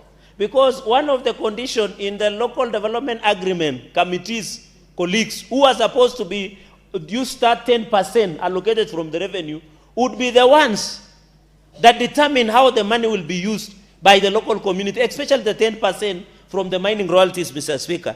And looking at the mining rules of 2015 and the Mining Act, we are saying, and I'm happy it has been captured by this amendment on sharing of mineral royalties among communities. We are saying, before you give a mining license, a mining permit to any person who wants to mine, either in Kilimapesa, either in Ikolomani, either in Chemase, either in Taita, either in Migori, you must attach with these conditions that they must gazette the local community so that the local community can get value, Mr. Speaker. I'm saying this, Mr. Speaker. Number 3, that from 2016 up to now, the National Treasury, led by one of the illustrious sons from Senator Migori's region, Senator C.S. John Badi, they have not released to counties, including Kilifi, 2.9 billion Kenya shillings that is meant as a mineral royalties to our counties and revenue to be used, Mr. Speaker. I think as a country, 2.9 billion, we normally do disbursement, we do division of revenue, Mr. Speaker, we do equitable shareable, we do additional, we do conditional, we do all those. We capture them, Mr. Speaker, but that money has yet to be released. And we must call C.S. John Badi to order. Because from 2016 up to now, 2.9 billion has not been released to counties, which is supposed to assist them, Mr. Speaker. And even, Mr. Speaker, for example, Nandi, in this financial year in our location, we are projecting the royalties that will go to Nandi is 17.9 million. Nandi has not received 55.1 million up to today in historical 2.9 billion Menbo counties. Mr. Speaker, let me play the devil's advocate. Because we cannot be blaming counties for not performing, yet they are not receiving enough resources. For example, in Chemelil, Chemase, if they are to get almost 60, 70 million, the people of Chemelil, Chemase will do a dispensary, will do a road, will do classrooms, will do water, will do electricity, courtesy of 60 million plus, Mr. Speaker. So we must be fair. We must fight, Mr. Speaker. And we must fight as a house. We must be protectors of devolution under Article 96. And, Mr. Speaker, I want to challenge colleagues. You know, Mr. Speaker, in 1990, when Nelson Mandela was released after 3 decades from Robben Island, he made a very powerful statement. He made in 1964. He repeated in 1990 when he was released by the apartheid regime then, and said he was ready to fight both white and black domination. I want to challenge members in the name of Nelson Mandela, who is the father of liberation in Africa, that we must fight for these funds to be released to the counties, Mr. Speaker, so that we fight against this non-release. Because, Mr. Speaker, reading of Article 219 says, because I'm trying to give flesh to this amendment by Senator Karen, is that when money has been appropriated by Article 219, it should be released without undue delay, Mr. Speaker, sir. And I'm happy, Mr. Speaker, I'm making these comments knowing that you come from a region where minerals is very key to the development of your region, Mr. Speaker. And therefore, looking at this, in fact, the grand removal, we should make a condition, Mr. Speaker.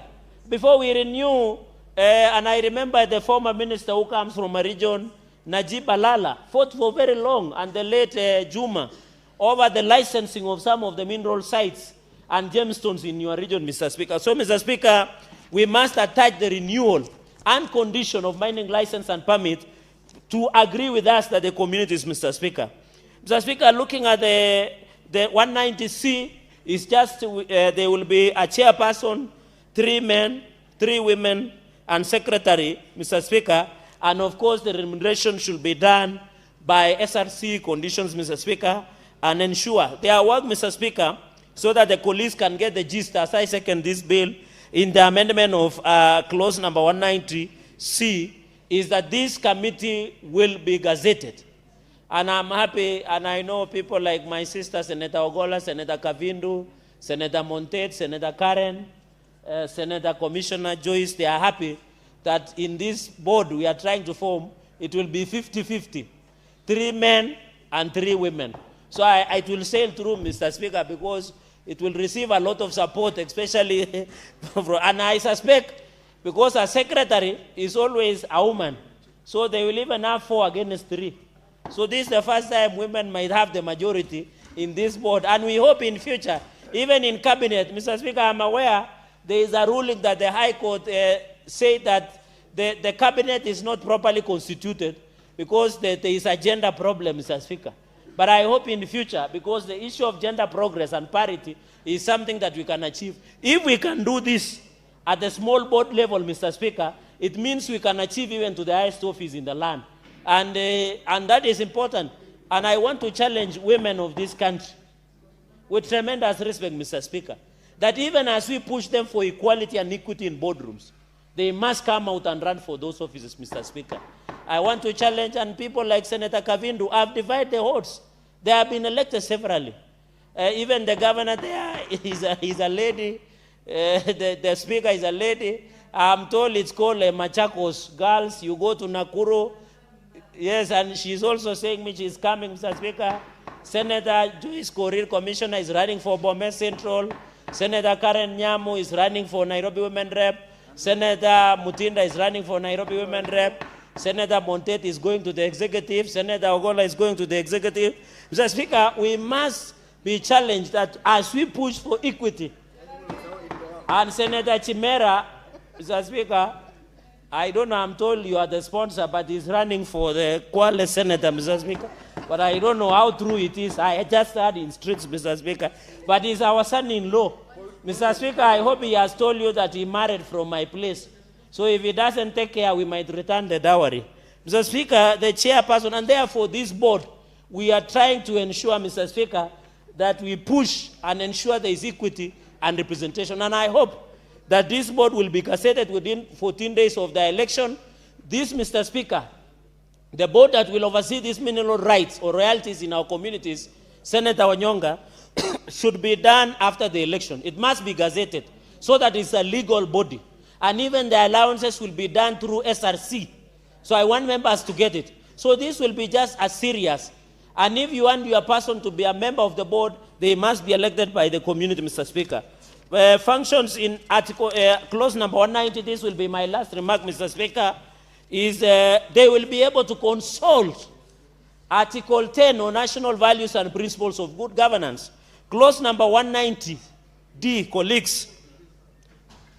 Article 10 of the Constitution, national values and principles of good governance. One of the tenets of good governance and principles, colleagues, is public participation. The role of this committee that will be formed under clause number 190 on the, it is called Community Project Implementation Committees. Community Project Implementation Committees, their role is under Article 10 of National Values and Principles of Good Governance. They must ensure, Mr. Speaker, sir, that they must do what we call public consultation. Mr. Speaker, public participation is now a key ingredient. I have heard people saying, and I know, especially I heard somebody arguing that, Mr. Speaker, that public participation should be shortened because it is delaying implementation of projects. I am a different view, Mr. Speaker. Article 10 provides for public participation. We must ensure public participation is part of the ingredient and values of the Kenyan system of governance, Mr. Speaker. We cannot just say, Mr. Speaker, sir, that we have governance, and I'm having a minority leader who is affected by issues of mining also. He comes from his region, Senator Stewart Mazzai is in the House. We must do public participation. We must identify the projects. Mr. Speaker, the moment we stop listening to the people, we start failing as a society. The moment we stop listening to the people, we start failing as a society.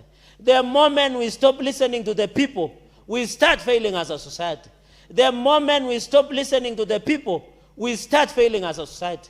The people, they say, foxy populi, foxy God. The voice of the people is the voice of God, Mr. Speaker. And I know Senator Kavindu is happy that I'm mentioning God. In consultation, we must be able to ask the people of Kilifi, if they get royalties, what are they supposed to do in Kilifi, for example? We must ask the people of Kwale.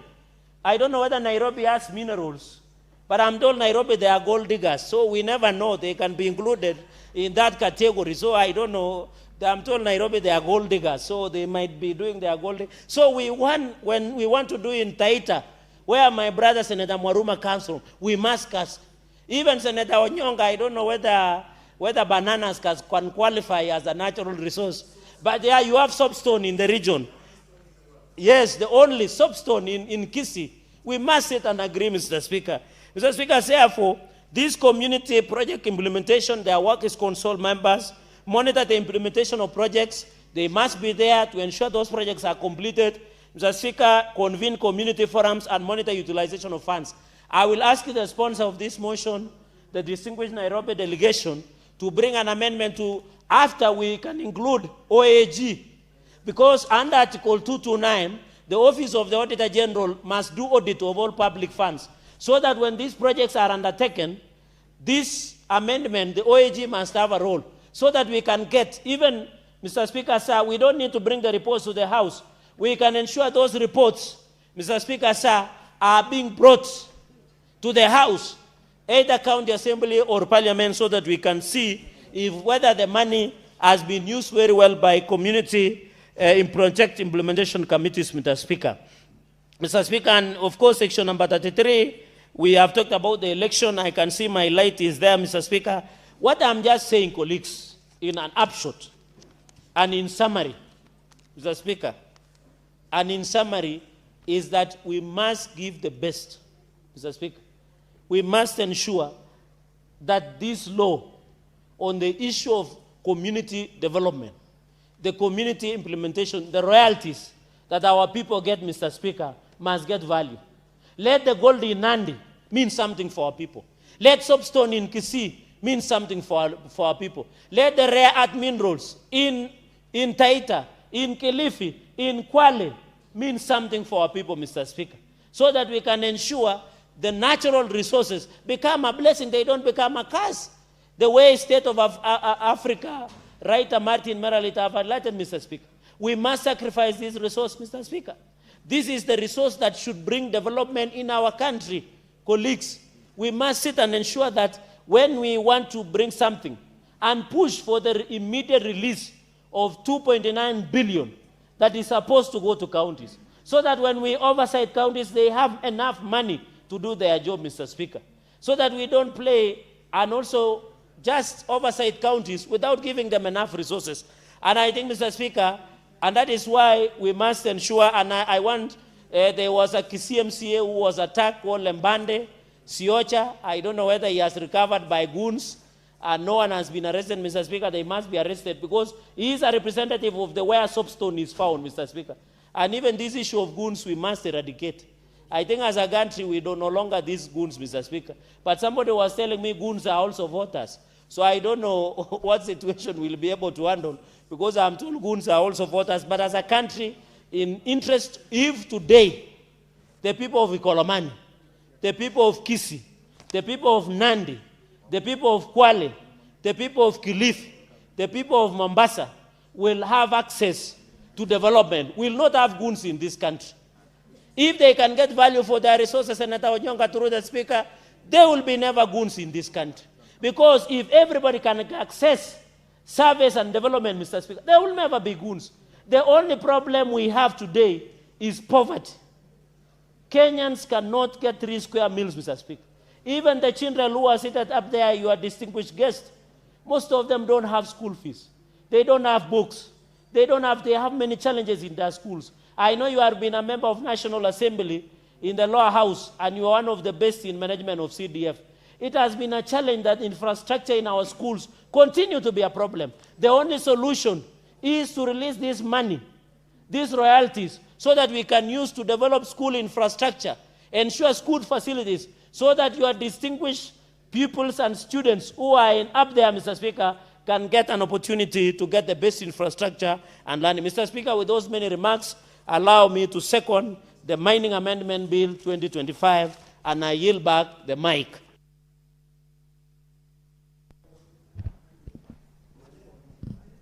The mic was not given to you permanently, of course. So you have no authority to hold the mic.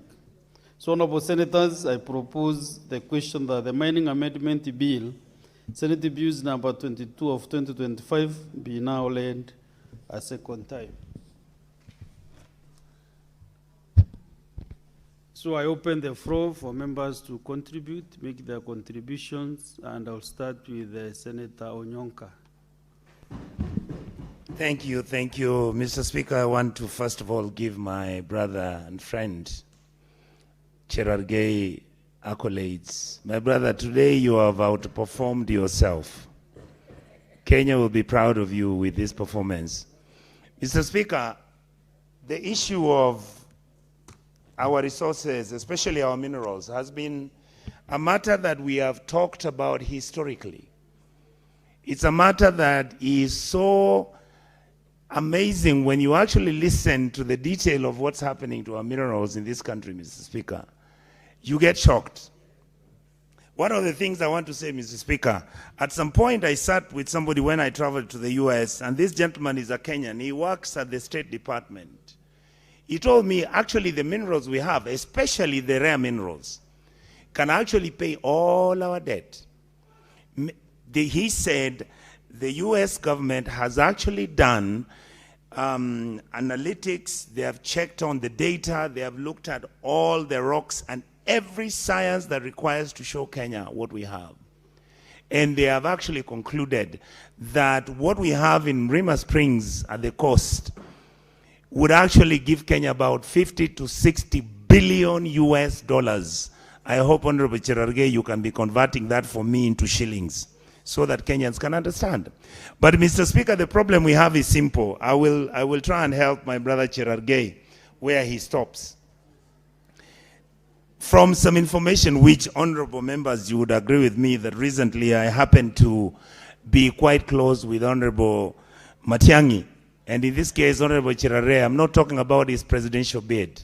I am talking about the last action he conducted as a member of the Uhuru cabinet. Mr. Speaker, they did a mapping and data on all the minerals in Kenya and their value. All. That is available in the office of the president and the Ministry of Minerals. All. They have done that before they left. That is actually what they did.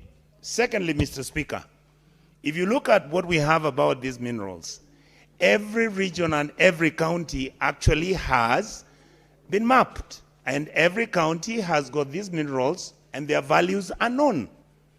But you see what we do, Mr. Speaker, once we know that this information is available, that is when, of course, many of our people in office, some people in this house here, some people in big places, what have they done? They then go and look for Chinese companies and European companies whom they bring after forming private companies, which they go and register in the Cayman Islands, in the Panama, and they hide the true owners of these companies. And that is how our minerals are actually being siphoned in value. Number two, honorable members, we had mining taking place in Kwale, Tiomin, which was one of the most highly valued items. In fact, they never even used to process anything. They just used to carry the material itself in ships. After they actually picked everything of what was Tiomin, and they had collected something close to about 15 billion US dollars, the story ended there. In fact, if you talk to many of our people who are connected in government, and some of them who've been there for years, and some who have been out of government, they will tell you that the reason why Jacob Juma actually died was because the minerals that he was going to be given the rights to, and the Australian company that he was going to do business with, Mr. Speaker, was going to get something like 125 billion shillings. So the fight which took place was about the minerals in Kwale. Mr. Speaker, when you look at the issue that Honorable Cherargei has raised, the Constitution says we must have public hearings. And yet every time some of these things are coming up, every time we find our minerals, Honorable Boni Halwale and Madam Muma in this house have constantly been going to Ikolomani to try and find out why there is a problem with the gold that is being mined there. That gold has never, never benefited the people of Ikolomani. But you find their contractors, their dealers, Chinese companies, European companies, go to Migori. You see how much mining we are having in Migori. You'll be shocked. If you see what is there, there are companies that are mining, but you see what happens. Number one, the contracts that we sign are hidden. The values of the minerals which are there, nobody knows. The number of brokers you see selling those mines are incredible. And yet, if you go to the mines in Migori, you see how many people are dying because the conditions under which this mining is taking place are unpalatable. Mr. Speaker, even the environmental degradation that is taking in some places where this mining is taking place is shocking. But we will never talk about it. The committees that we have here, which are supposed to investigate and find out what to do, including NEMA, who are supposed to give us an evaluation of climate mismanagement and the degradation taking place, nobody wants to talk about it. Why? Because people take kickbacks. They will never challenge anybody who is making money out of these mining places. And Mr. Speaker, you come to the next one. Mr. Speaker, I know this house, we've never talked about it, but it's true. I know oil is being mined in Turkana. A company has already been given the mining of that oil. This company is, as we speak, siphoning off and taking that oil into Mombasa. Nobody knows where it's going for. Why do we behave like this? Why is it that we cannot basically come up and say, listen, we know the oil exists. As we are talking about, we agree the value of this oil is this. The people of Turkana are entitled to this 30% that we are talking about. And yet, as we've said before, over and over and over, we, the elites, have managed. I know Honorable Cherargei knows it, but he cannot talk. Honorable, some of our friends, through you, Mr. Speaker, are the ones who have gone and bought land adjacent to where the oil is being what? Is being picked from. And they're the ones who have changed the value of that oil, and they keep saying the oil cannot pay for itself. Nonsense. There's no oil that cannot pay for itself. Mr. Speaker, the point I wanted to make. Yes, Senator Chalege, what is your point of order? Just a minute, just you have your seat, Senator. Yes. Mr. Speaker, my apologies. I know I'm interrupting the trail of thought of my brother. One, can he, is it in order, can he restrict himself to the rules of debate of using parliamentary language? Number two, understanding order 101, contents of speech, and understanding 105, to insinuate that I know people who have bought land to where oil is, and I'm not speaking, Mr. Speaker. Is it a statement of fact? Because, you know, Mr. Speaker, there are many visitors and Kenyans are watching live. And you know my standing in the country. I am a future presidential candidate. He is threatening my future standing, Mr. Speaker. He said, in order, can he withdraw and apologize? Mr. Speaker, on the first point, I wanted to say nonsense means it doesn't make sense. And the second one, Mr. Speaker, that I wanted to make is that Honorable Cherargei, I didn't say that you know this personally. What I was implying is that you've heard it severally. You've talked to some friends who say, I don't know who it is, but it's being done. So I wasn't passing any aspersions to you because you're my brother and I respect you so much. But Mr. Speaker, the point I was making is we have refused to accept the truth about our mineral distribution, our data that exists, what we own in this country and what we are doing with it. Mr. Speaker, I'll give you a small example. And you see, we keep ignoring certain things. I remember it was about 3 years ago. The president spoke when he was in Kisii. He said right now, we don't want to carry our raw minerals, put them into ships and take them wherever we can. We have to start talking and increasing our capacities at value addition. So what have we done? You look at the Kisii soapstone. County government gives a certificate and clearances to a Chinese company that they are cutting and picking up that soapstone at about 50,000 metric tons a week. They take the soapstone away from Kisii.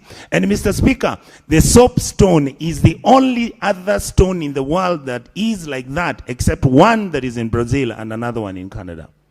On the African continent, if you look at that stone, if there was value addition and it was industrialized, we shouldn't be having this maize, which is full of gold, which somebody can steal, and yet you can actually design and bring in soapstone, which is looking exactly and as beautiful as this maize, which is here. Mr. Speaker, another point I wanted to raise, we never visit these areas.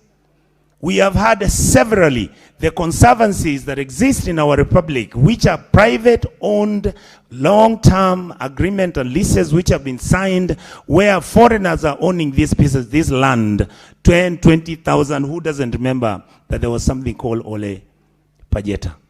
The truth is, that's where the minerals are, Mr. Speaker.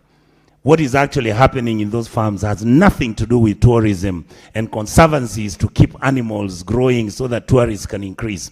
Those are the areas that have been mapped, which have got tons and tons of materials, whether it is gold, whether it's diamonds, rare minerals, whether it is palladium, whether, look at, like my colleague, Honorable Cherargei has said, why is it that every time you have war in West Pokot, why is it that every time in Turkana areas, and when you go there, you find people, they tell you that place, don't go to Todoyang, don't go there. This is where the big boys are. They are mining gold, they are picking. In fact, Kenya, one of the issues that I cannot verify, one of the information that we have, is that Kenya does have uranium. Where are we selling our uranium to? Because I started adding 2 and 2 together. When you find somebody saying, and it's a very good idea, even though the people of Siaya said, no, we don't want to have, what do you call it? A uranium enrichment plant, which then would produce electricity for us using. There is a reason. We actually have the necessary materials to produce our own power, be self-sufficient, which can be sold cheaply to Kenyans and companies that can employ our youth and make sure that the country grows and prospers. But what we do, Mr. Speaker, immediately we find that there is a mineral in Ukambani that can be sold, whether it's Tanzanite, wherever it is. In fact, one of the biggest experts, and you will allow me to mention here without seeking his permission, is Honorable Mudama. He understands where each and every precious mineral in Kenya does exist. But do we ever talk to individuals like that? No, because this is being done under the table. Yeah, I'm talking about Mzee. My point is, Mr. Speaker, we need to be a little bit more serious. The committee is responsible, must be able to visit our areas. Let the ministry and the office of the president tell us what mapping has been done, which minerals do we have in which area, and what are their values. Let us get Kenyan experts, they're there, who will come and tell us the minerals you have got can be processed like this. If you have private companies coming to process those minerals, Mr. Speaker, can we agree on how we manage the financials? How we manage the resources which are supposed to go to our villages, because our villages are actually suffering because we are mismanaging their activities and their resources. Mr. Speaker, the last item I'd like to put is, you look at our licensing. Everything we do when we are licensing people who are coming to pick up minerals in Kenya is all placed in opacity. You will never know which companies are taking the minerals. You will never know who the owners are. You will not find out whether they have ever paid taxes or not. And yet, this is normal. This is very normal for our country. So what we are saying, can we just mature up? Some of the noise you get about how we have no jobs for youth, and these are things that can be fixed. These are opportunities which are low-lying. This is what I expect the UDA government to have done as of now. By now, I wish the president would have appointed the Honorable Cherargei to be the guy managing the minerals. I would believe you in your pronouncements if you were the minister. But then I know that Honorable Tom Ojienda would want you to be the Minister for Interior. Or in that case, Mama Mudama, Senator Mudama, Honorable Mudama could also, because she's an expert and she's done that for 45 years. All right? So, Mr. Speaker, finally, I would like to say that I think let this House and the committee that is sitting, the amendments that are required on this bill, we should look at them, discuss them. If there are further amendments that we need to include, let us try and clean up. We are a bit untidy. We are a bit disorganized deliberately. We are a bit dishonest with our people. And yet, if you ask, in fact, if you Google Kenyan minerals which are available, you will see the list, even Meru, Mr. Speaker. There is so much, so much. Look at what is happening to our country. We import more ceramic materials from outside the country, Italy, Spain, to Kenya for construction in the East Africa region. Go and look at the stones in Meru, ceramic stones. Look at the stones in Western Kenya, in Kakamega. Why are we not producing ceramic floor tiling? Why are we not producing ceramic for kitchen finishes? And yet we keep talking about how we are net importer of everything, including toothpicks, razor blades. And yet we are saying, Mr. Speaker, we are unable to employ our young people. Where are our young people going to go if we as a community of people who have been given the responsibility in this House to clean up and make sure that we give our people opportunities? I hope my colleagues in this House will clean up this bill and make sure we give Kenyans at least a good document by Christmas. Thank you, Mr. Speaker, for those very many remarks. Very well, but with my knowledge on natural resources management, I'm aware that we have a whole document on the mineral survey. That has been done. It is with the ministry. And any senator wishing to know, it is done. It is done. It is with the ministry. And I'm aware with full knowledge that it is available. So Senator Onyonka, Senator Chalagay, you can visit the Ministry of Mining. If you want to be a prospector, you know where to get where you should go for the prospecting. So let us have now the owner of the Ngondi in the Western, Senator Boni Karwale and Dr. Boni Karwale. Thank you, Mr. Speaker. Mr. Speaker, I want to beg my young sister, Karen Nyam, Senator, to withdraw this bill in its entirety, because the bill seeks to amend the Mining Act to provide for legislative framework for the utilization of mineral royalties for the benefit of communities where exploitation of mineral resources occur. Realities. In 1960, Mr. Speaker, the only African head of government who understood neo-colonialism was Patrice Lumumba in DRC. And on Independence Day, when he was asked to speak, he told the King of Belgium that, "Sir, we are no longer your monkeys." Patrice Lumumba. Fast forward, here in Tanzania, John Pombe Magufuli, he stood up to neocolonialism and refused. What happened to both presidents? They paid with their lives.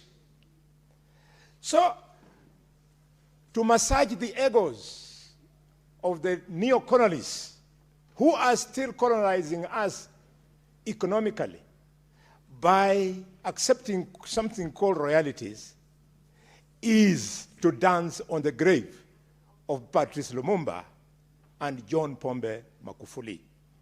All African countries, all African parliaments, in the Pan-African Parliament, in IALA, and in the Senate of Kenya, we must push heads of state so that when they are elected to office, they do not engage in deals with those people who exploit us in the name of saying, after all, we are paying you royalties, and after all, we will do some affirmative action in terms of digging boreholes, building nursery schools, and building dispensaries. It is nonsense.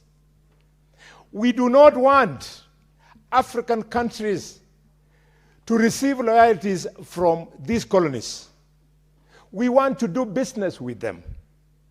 We want them to come with their sophisticated technology, and then we meet midway, Mr. Speaker, with our resource so that 50% they get from their technology, technological input, and us, because of udongo wetu, quote unquote, we get the other 50%. Therefore, Mr. Speaker, I want to draw the attention to the amount of theft that goes on in the Republic of Kenya when the so-called royalties are being shared. It's a lie, dear colleagues. Here it is. The bill was here. We passed it last month or months before. It shows that, one, Nairobi received royalties from mining of 12.4 million. What mining takes place in Nairobi? Which mineral? Mr. Speaker, they go ahead and they say, Kericho, they give them 1.2 million, not much. But when you look at the geospatial data, Kericho has no minerals. It is classified as a place that is still undergoing exploration to see if any minerals can be established. Mr. Speaker, you go to Nandi County, they received 121 million shillings, Mr. Speaker. And Nandi, I know Nandi. Mr. Speaker, there is only one gold mining site in Nandi called Kareba. So they get 121 million shillings. But Kakamega, the heart of gold mining, how much are we given here? 58 shillings. It is here, 58 shillings. So the treasury mandarins want the senator of Kakamega to be cowardly and say that all is well, because the gold that we get from Kakamega, when they distribute money arbitrarily at treasury, because a son of our region does not sit at the treasury, they give Nandi, which has got very small amount of gold. Kakamega, don't inform me you've had your time. The senator of Nandi, I respect you. Respect me, please. Mr. Speaker, because of the tribalism that is driving the Republic of Kenya. Point of clarification, or what is it, Senator? Okay. No, he has a lie to Senator Mudama. Yes, Senator Chelege. What point is that, Mr. Speaker? He has a point of order. Mr. Speaker, under standing 105, I have tremendous respect for my neighbor, and I appreciate that they should get more than 58 shillings. But is he aware that Nandi, that gold mine, is generating 1.4 billion US dollars, and they pay 250 million to KRA in every financial year? So to equate that Nandi is getting more because of other reasons is unfair to the people of Chemelil, Chemase, where gold is. So I wish he would be factual. I sympathize that I agree that Kakamega should get more than Nandi, but we have substantive gold. That is why we have a right that we are even getting less, Mr. Speaker. Also, yes, you know, Mr. Speaker, I think that qualifies for a point of information. Sorry, Senator Boni Karwari. Yes. You know, the chair does not participate in debates, but maybe you check your data whether Kakamega got 58 shillings Here it is. This is a document of, this is the county government additional allocation bill schedule showing county by county, including Meru. Mr. Speaker, that was a point of information, and I want to thank you for informing me about what it is that you produce. But please, Senator Nandi, you can only inform me on matters of dairy farming, but not on gold mining. We were born and bred in the gold mines of Rosterman, in the gold mines of Shigalagala, in the gold mines of Malinya, in the gold mines of Bushiangala, in the gold mines of Isolo, in the gold mines of Majlis.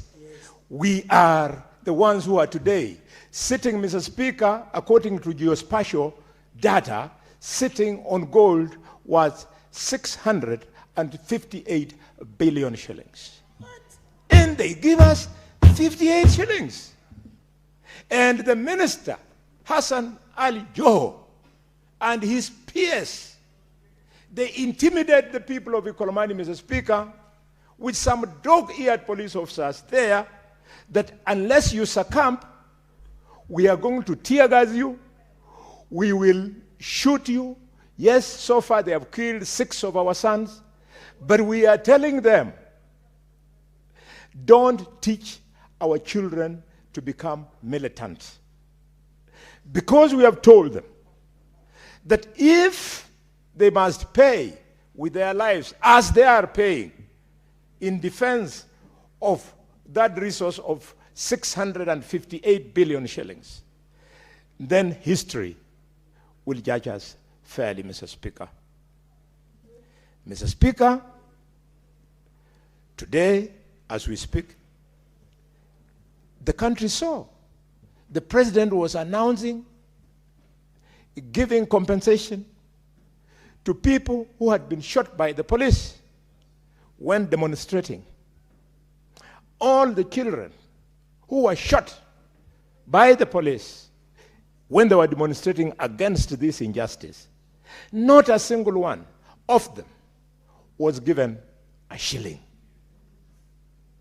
This is what has made the government of William Ruto very unpopular in Western Province. And this is why now, everywhere in Western Province, they are saying, Sisi ni Sifuna.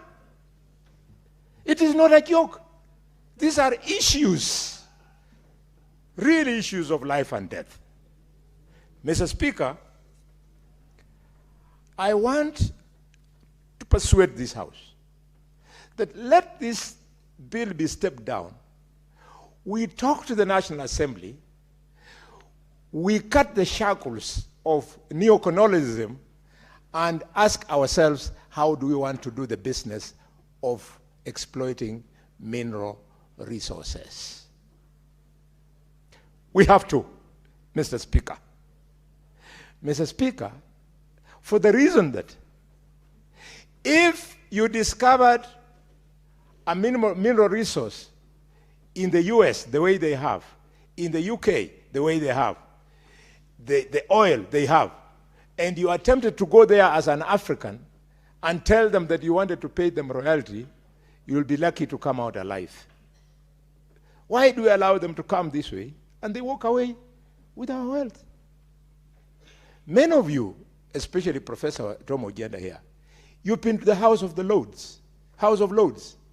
You have seen the throne is a 20 feet tall seat made out of nothing but pure gold, 20 feet. And that gold, Mr. Speaker, came from Ghana, it came from South Africa, and it came from Rosterman in Ikolomani. We, the politicians, we are refusing to say no. Because you are afraid you will die the way Magufuli was killed and the way Patrice Lumumba was killed. Masinde Muliro told us that if you're going into politics, you must be prepared to either die, go to jail, or die a pauper. If you are not prepared for any of the above, then you have no business being in politics. Politics is not a child's play. Colleagues, let us defend our mineral resource. All of you, you have been to Kwale. Kwale, in this list, was paid 804 million shillings royalties. The people at the treasury, because of the shame of what they are doing to Kwale, they paid them 800 million so as to gag the governor, gag the senator, gag the members of parliament, and gag MCS, so that they are not challenged on this quantum. The levels of poverty in Kwale are amongst the highest in Africa, and yet they sit on rich mineral resources. It is because of this, Mr. Speaker, that we are stepping out and saying, let us change the country. Let us change the government so that we can have a government that is, Mr. Speaker, responsive to this exploitation. Mr. Speaker, Senator Boni Karore, do you wish to be informed by yes, Senator Chimera? The young Chimera is from Kwale. I know he has something about Kwale that I don't have. Thank you, Speaker. Speaker, I just want to inform my good friend and my father, Senator Dr. Boni Alwale. At first, I come from, he was a med soup when I was being born at Mutembei Hospital, many years down the line. So I consider him as my father. That one, I come from Kwale County, and two, that we did not receive 854 million. We actually received 1.2 billion as our true share of the royalties monies from the national government. It was not money meant to gag any leadership from Kwale County, Mr. Speaker. So I don't think the good senator is right to say the funds were meant to gag leaders. But the idea was we were receiving our respective share of the royalties allocations, Mr. Speaker. Thank you. I hope he's duly informed. Thank you, Senator, for informing me. I go by the law. You know, because you are new, you don't know these things. The bill that distributed this schedule became law as soon as we passed it and the president assented to it. So according to this law, you received 804,286,608 shillings. The 1.2 million, you should go back to Kwale and tell them, whereas this money arrived in the office of the governor, the balance of 400 million, where did you, since you received it in the treasury, where did you take that money? No wonder some of you young politicians, you are living very flashy lives. Mr. Speaker,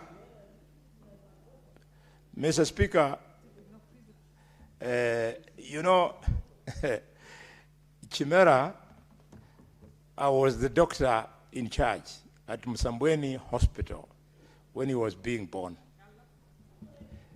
And when he then says that I could as well be his father, I want to confirm that I am not his father, because I did not sow any royal seeds when when I was in Msambweni. Mr. Speaker, my hands are too full for me to try any gymnastics in Msambweni, because Mr. Speaker, these things, I'll continue begging you. Let us fix our mineral resource. Let us fix our mineral resource. Let us fix our mineral resource. If it was not thanks to Catherine Muma, I am the only person out of 60 MCS in Kakamega elected, plus 12 members of parliament elected, plus 1 woman MP elected, plus a governor, is only Catherine and I who are asking, where is our gold? So when I say, Chimera, that you are gagged, I did not mean yourself. I mean the collective leadership. Because if they are not gagged, why are they not doing what Senator Muma is doing? As they say, he who pays the piper calls the tune. So the tune that is not being sung in Kakamega by leaders, it is because the investors have paid the piper. Mr. Speaker, we in Kakamega, we don't want anybody, don't want any investor to build any primary school, to build any health center, to build anything. We want to build them ourselves. And when I'll be the governor of Kakamega, Mr. Speaker, God willing, we intend to build the gold mining city of Kakamega out of this fortune. We are not, Catherine Muma, going to allow them to go away with the money so that they come and dig some silly boreholes in Kakamega for us. And Catherine Muma, if anything happens to me, this is not a joke. Please stand tall and go back to Ikolomani and refuse that this fortune should not be taken away. It is not out of choice that we were born in Kakamega. That is where we call home. Look at this lie. There's a place called Nyatige, where the Luo members of this house. Nyatige, Makarba, yeah. In Homa Bay. And on this schedule, Homa Bay has received 0. And you tell people, broad-based government, we are in government because a minister has been appointed from your tribe. We want the people of Homa Bay, the treasury, to pay them so that they don't go and queue for handouts from the home of the minister in the morning. Where is the money here? If broad-based is working, Homa Bay, where are you? Where is the money? We are not going to succumb to this, Mr. Speaker. Mr. Speaker, finally, but not least, when on June 25th, children stormed this house, everybody in the National Assembly ran away. The executive, they increased their security and locked themselves in safety. It is only you, distinguished senators, who came out with courage, came in this house, put the mess in place, and brought back the country to normalcy. Don't forget, nobody should ever take that away from you. Without that debate that we had here that day, the country was gone. Everything, there were 7 things, 9 things that you told the president to do in this house. He did all of them but 2. So we saved the country. Let us save the country so that the young generation can spare us for our incompetence and wait for their time to come into leadership so that they right the wrong that we are doing today. Mr. Speaker, I want to celebrate members of parliament from Kisii and Nyamira County, members of parliament from Mount Kenya, members of parliament for sign of patriotism. This country needs patriots, I'm telling you. And those patriots are walking around in the name of Linda Mwananchi. I hear somebody is planning not to register Linda Mwananchi as a party. Don't waste time. We are old dogs. Even if you don't register Linda Mwananchi as a party, we already have an alternative. Thank you, Mr. Speaker. I beg to oppose, not because it's wrong, but so as to request the senator to step it down. We want to fix this mess. Thank you, Mr. Speaker. Senator Mutahi, Fagi. Thank you, Mr. Speaker, and I want to confirm that Senator Khalwale, Dr.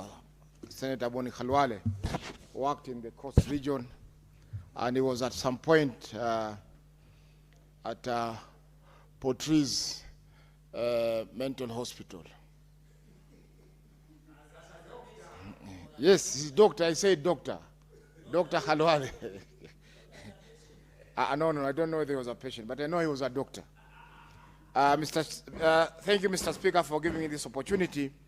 And first of all, I wanted to correct the Senator for Nandi when he says that for the first time, royalties will be divided in the ratio of 70 to the national government, 20 to county governments, and 10% to the community. Mr. Speaker, sir, if you look at Section 183 of the Mining Act as it is currently, in subsection 5, it said that the royalties payable under subsection 1 shall be distributed as follows. A, 70% to the national government, B, 20% to the county government, and C, 10% to the community where the mining operations are taking place. So, Mr. Speaker, the object of this bill is not to distribute the royalties. The object of the bill is to hasten the payment of the royalties, because at the moment the payment of royalties is clouded in mystery, and at some point they have to come to the House. Senator Boni Khalwale, listen to the chair leading with the mining committee. Listen to the chair. You listen to the chair of the committee, because there is something you maybe you did not get light on this bill.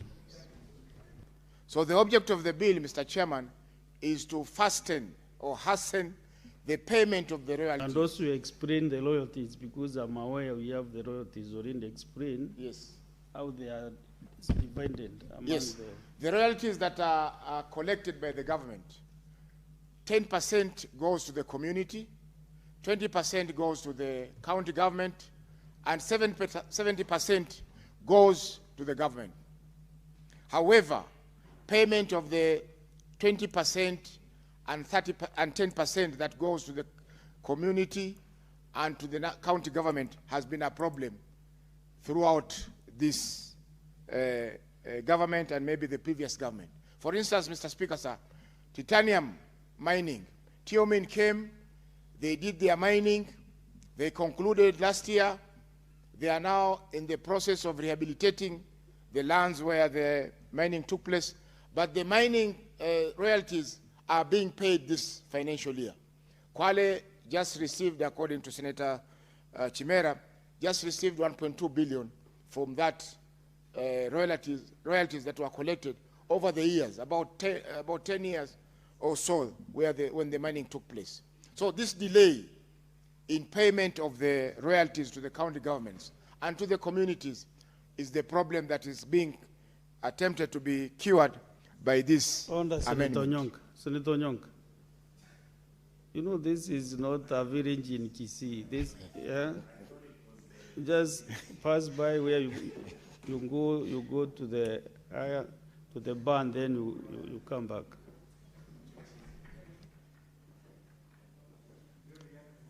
So, Chair, Mr. Speaker, if you look at the proposed amendment under Section 190A, the Cabinet Secretary shall transfer to the relevant county revenue fund the royalties allocated to the county governments and communities under Section 183, subsection 5, B and C, within 21 days of the receipt of the royalties.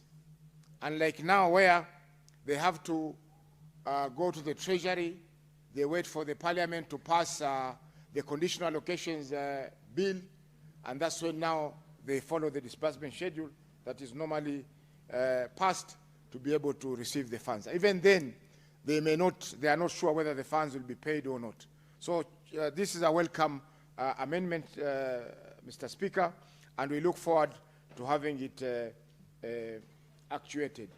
Mr. Speaker, the other problem that we have with the mining is that the landowner where the mining takes place does not receive anything.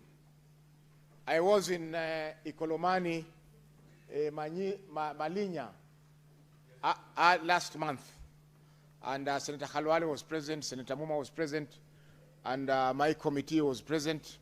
And the problem that we have is that the owner of the land, apart from the agreement that is made between the owner of the land and the mining company, does not get anything. The community surrounding the mining area only gets about 10%. And most of these mining companies, Mr. Speaker, are unscrupulous because they will get a license to prospect, and the prospection takes 5 years. Yeah. Whatever they get in the prospecting is not accounted for. Sometimes they even do the actual mining in the name of we are still prospecting. We have seen a vein of gold in this area, so we are checking whether this is viable. Is it a viable project or not? And in the process, whatever is mined is not accounted for. So, Mr. Speaker, the problem is with regard to the compensation due to the owners of the land. Because in some instances, once the land is excavated and the mining takes place, the owner of the land may not be able to come back to that parcel of land. In some instances, I was told while in Ikolomani the other day that there are some graves of big people who cannot be moved. And if you move them, it will be a curse to the community. It will be a curse to the community, even if they are going to do some things to appease the spirits of that person, but still it will be a curse to the community. So, Mr. Speaker, this issue of the owner of the land, because you own the land, but you don't own the minerals beneath the surface of the land. So this is where the problem is. And in fact, in Ikolomani, where we went, the problem was that there was no proper consultation between the mining company who are prospecting to do the mining and the community. And the community, therefore, had to petition the Senate to be able to come and consider their issues. Mr. Speaker, sir, the other issue that is being brought in by this amendment is the establishment of these community committees, community project committees. In some instances, for instance, in Taita, when we went there, the community wanted the money to be paid and then shared amongst the community.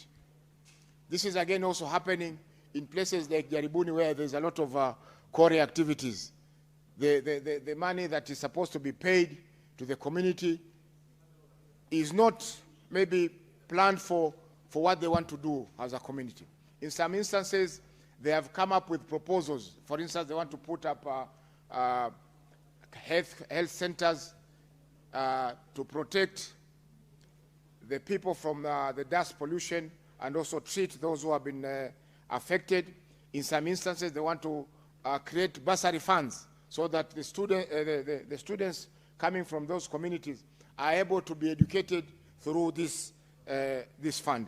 So this committee, Mr. Speaker, which is being established under subsection 190C, is also a welcome initiative that should be supported so that the community also can have a say in how they use those funds. Because, for instance, when the money comes in, most of the people become a bit unreasonable, and some will want the money to be shared out. The committee, what we call the sharing of this money that comes to the community was not in any way provided for in the current act as it is. So, Mr. Speaker, this is also a welcome development, and we need to support it. So, Mr. Speaker, this bill is a good amendment. We have taken up the issue of payment of royalties with the CS, And they were also in the process of amending the regulations so that they can also be paying directly to the communities, so that this money that comes in now to the community does not come in through the county government, because the county government is also subjecting it to another bureaucracy. If the community maybe may not have voted, because you know some of these places where mining takes place, people are a bit wealthy as a result of the activities of the artisanal miners who are able to challenge some of the decisions made by the county bureaucrats. So there might be some issues of delays and bureaucracy in the payment of these royalties. So this one also, Mr. Speaker, will be a welcome development.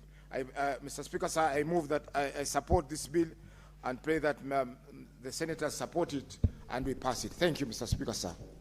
Okay, very well, Chairman. Next is Senator Catherine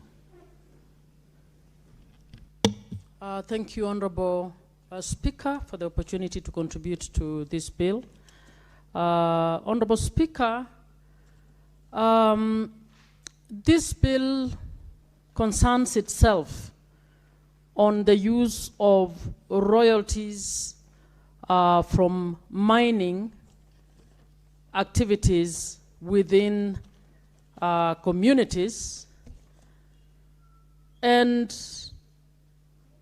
is structured in a way to try and put in place a mechanism that can help to determine what projects the communities should engage in.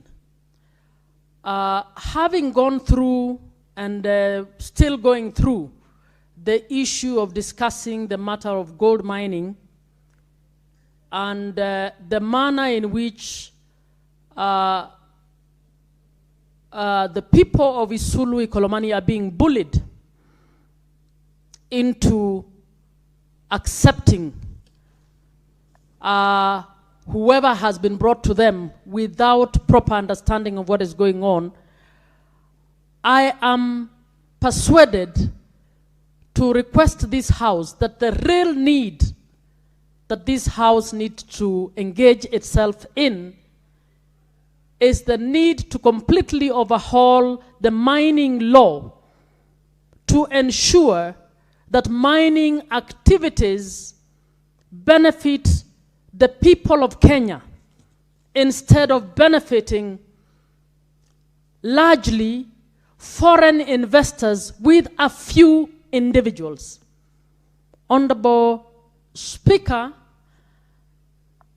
there is a mess in the way the relevant articles of the Constitution are being implemented, and we need to go back to this issue and find out, because since independence, we have had individuals and families of people in high places in government being the key beneficiaries of mining activities within the country. The whole process on how much we make, how much revenue we make from mining activities is blurred in opaqueness. It is unclear, and it is high time we made laws that can make it clear to know this is how much Kenya is making from the exploitation of the mining resources that the country has, whether in Kwale, whether in Kakamega, whether in Siaya, whether in Migori, Homa Bay, Kitui, Machakos. This is the amounts of revenues we are receiving. And this is how the communities where these mineral resources are benefiting from this. Honorable Speaker, I therefore fall in the category of trying to persuade Senator Karen Nyamu that the bill you're making is about sharing resources that are actually shrouded in opaqueness. So I'm suggesting that this Senate be the Senate, the House, that will step down this law and actually establish a team to reorganize the mining processes in this country to ensure that they benefit the people. Honorable Speaker, I want to thank Chair Mohamed Faki and his committee for coming to Isulu Bushangala to try and listen to the people of Bushangala. And I would want to say that while we were there, the people of Bushangala were repeatedly told that the land belongs to them, but the mines or the gold belongs to government. I would want to say that there is no such provision in the Constitution of Kenya.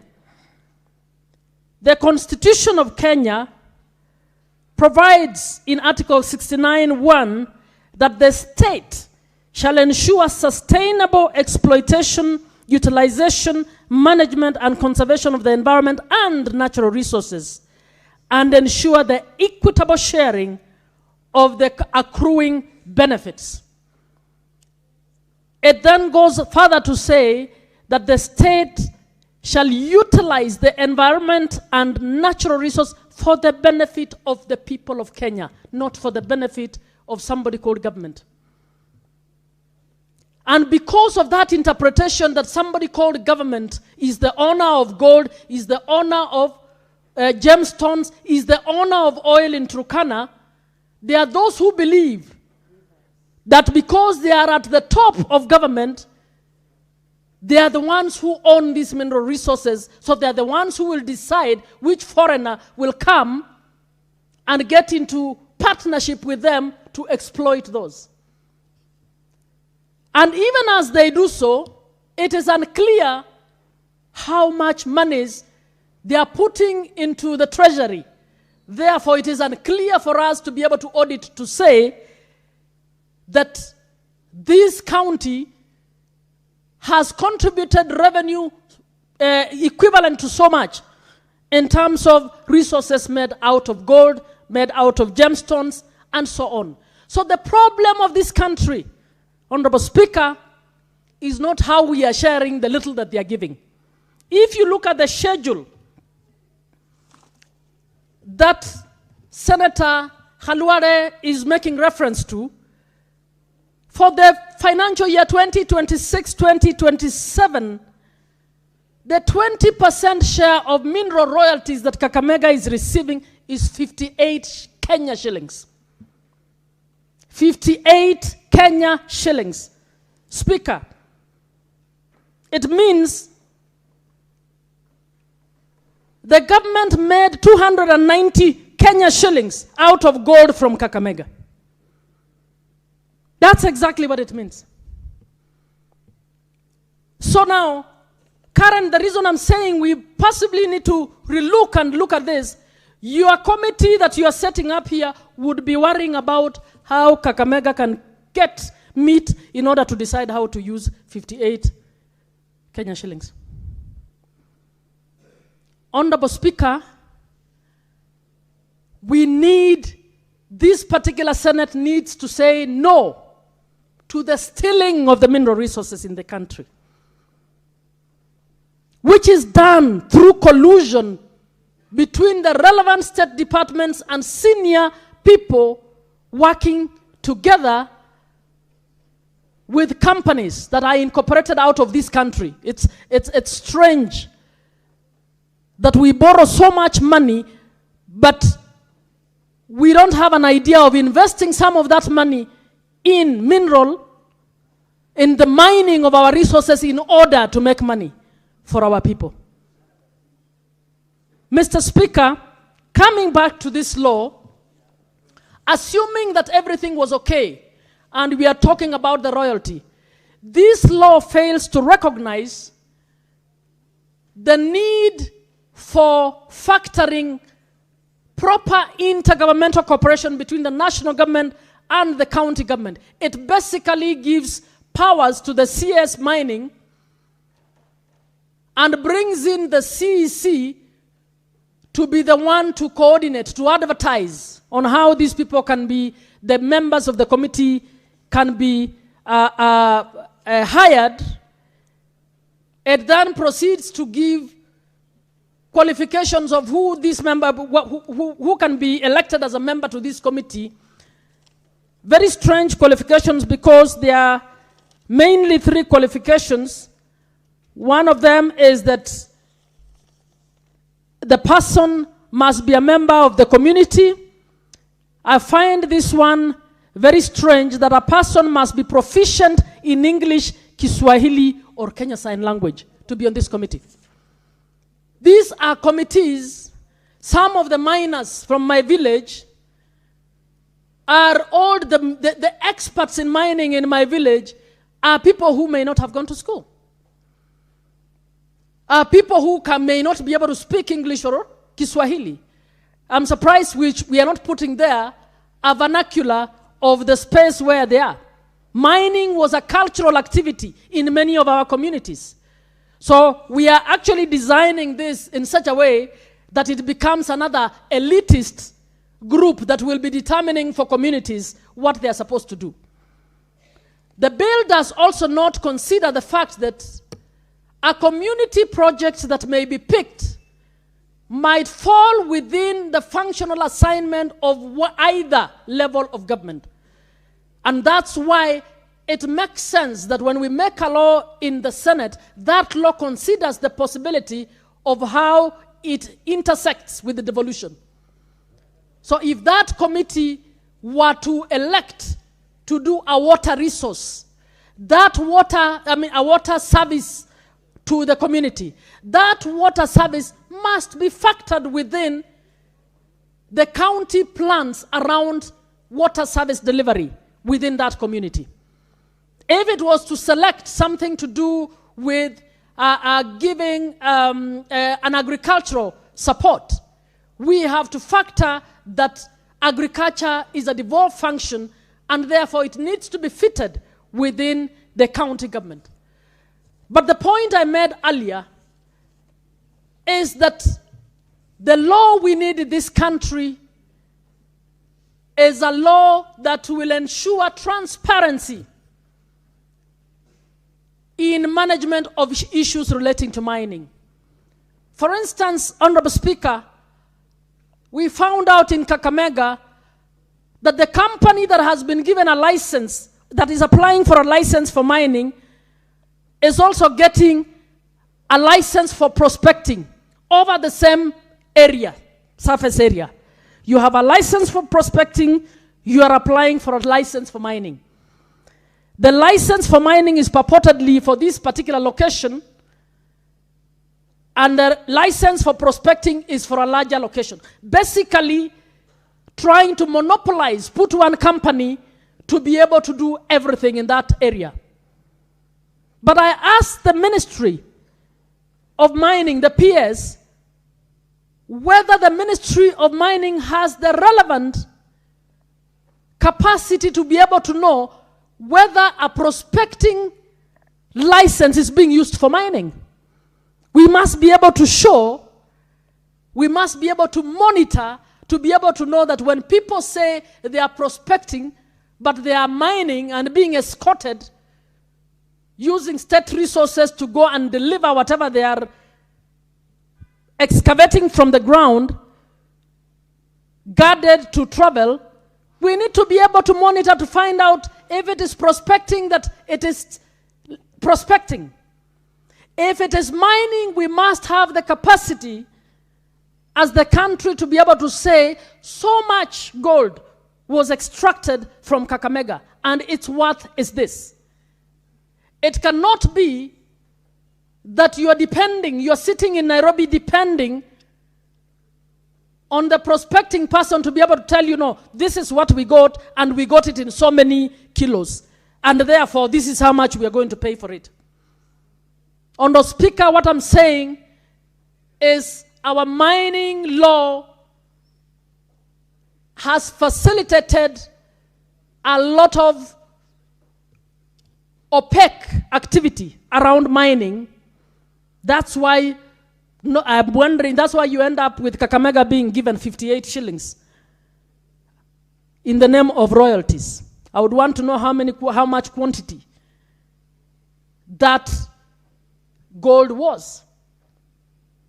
Honorable Speaker, so the point I'm making is that as Parliament, we owe it to the people of Kenya, and the law actually contemplates. Article 70 says that a transaction is subject to ratification by Parliament if it involves grant of the right or concession by or on behalf of any person, including national government, to another person for an exploitation of any national resource in Kenya.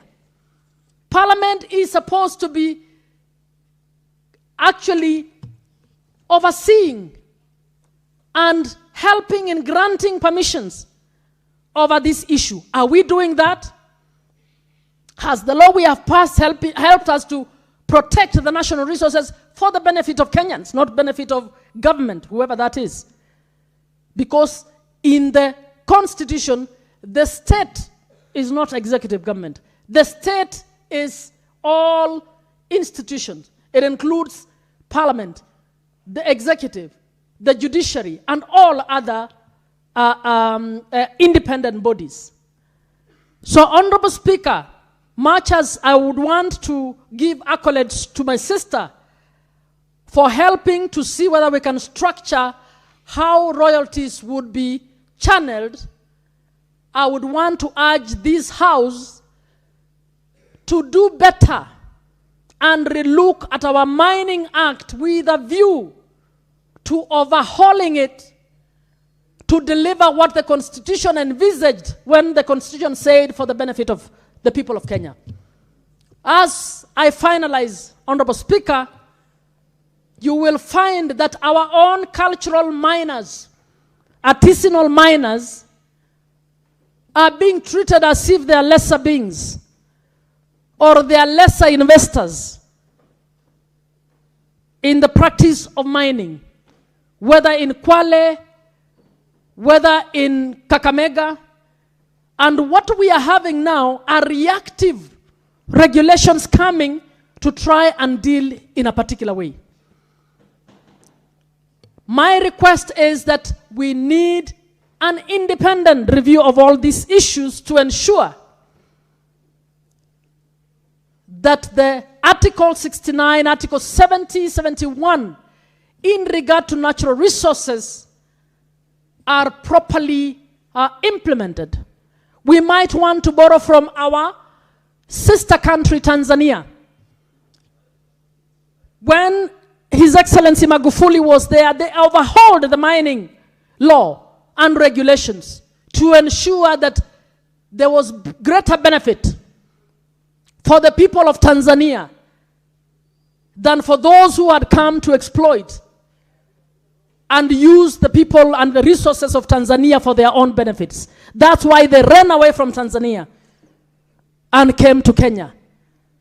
As the people who represent communities, it is incumbent upon us to objectively step back and admit that we have not done a good job in developing the necessary regulations around mining, and as a result, we have turned our communities into slaves.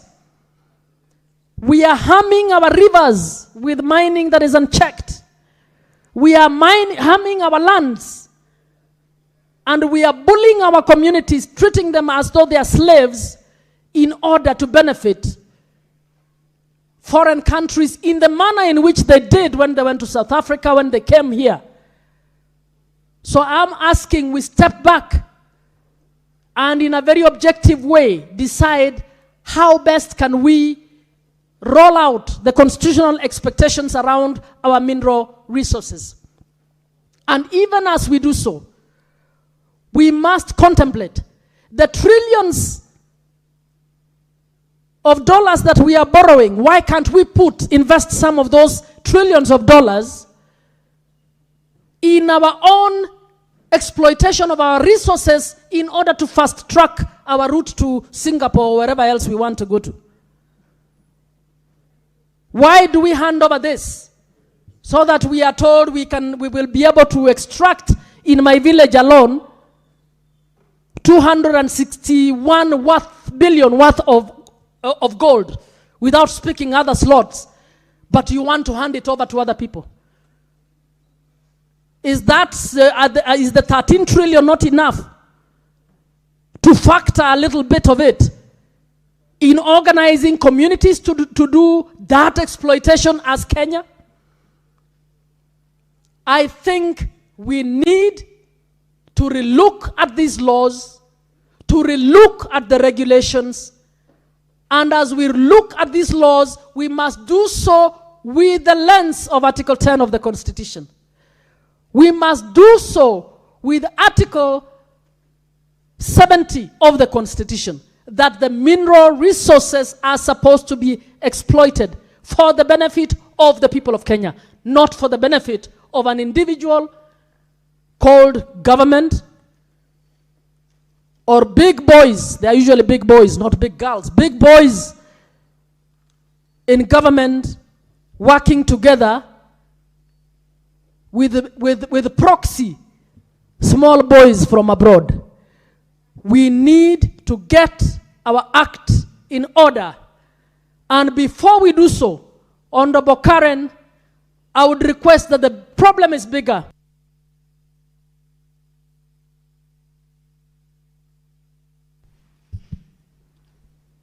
Very well. Senator Mwinzagu Chimela. Thank you, Mr. Speaker. Mr. Speaker, I certainly refuse to join the chorus and the choir that seeks to admonish my very good sister and friend, Senator Karen Nyamu, for the work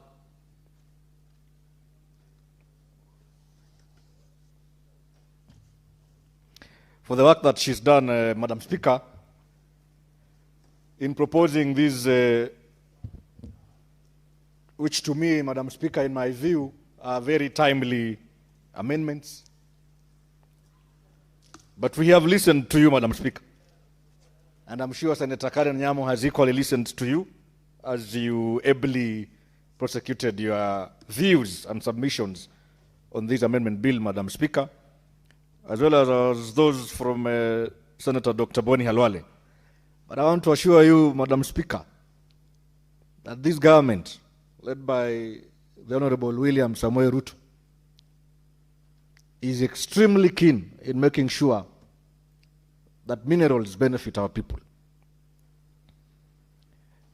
Let me congratulate Senator Karen Nyamu. I mean, I couldn't be prouder of Senator Karen Nyamu like I am today, this evening. For yes, I am indeed very, very proud of Senator Karen Nyamu for her efforts in drafting and putting together thoughts into this amendment bill, because this is the conversation that the people of Kwale, Madam Speaker, are having today. From those people in Pungu checkpoint, Ngombeni, all the way to Kiungani Vanga in Lungalunga sub-county, Madam Speaker, all the way to Silaloni in Samburu, Kinango constituency, all the way to Mazeras in Kinango constituency, Madam Speaker, the conversation that we've had as the people of Kwale is how best do we benefit from our minerals, Madam Speaker. Madam Speaker, it is common knowledge that we are perhaps the biggest mining site in this country. We recently had Base Titanium that undertook its mining activities in Msambweni constituency, Madam Speaker, for over 10 years, Madam Speaker. But there is nothing to show for it, Madam Speaker. The investor came into the county in Kwale, mined and took away raw materials in form of titanium in their raw form, Madam Speaker. There was no conversation at all whatsoever, Madam Speaker, on the need to process and add value to these raw materials before export happens, Madam Speaker. Madam Speaker, the arrangement that the then government entered into with Base Titanium, Madam Speaker, was skewed to favor the investor. It is disheartening, Madam Speaker, to still learn, maybe for your information, Madam Speaker, you would learn that there are certain villagers from a village in Msambweni, a village known as Vumbu, that they were not compensated when they were asked to pave way for their land so that that land can be used for purposes of prospecting for these minerals and subsequent actual mining of titanium in Kwale County. And up to date, they are still complaining and lamenting that they need to be compensated.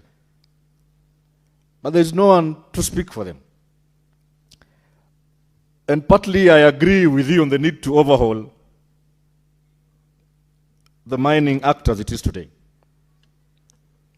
But you know, we need to start from somewhere. We have a beautiful piece of legislation in the name of the Mining Act.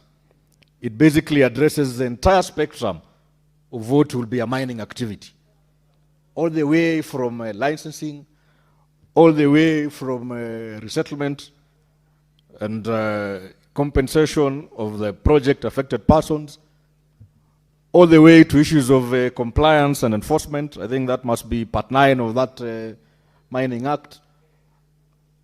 And up to establishment of offenses, Madam Speaker, under part 15, I think, if my memory serves me right, on the Mining Act.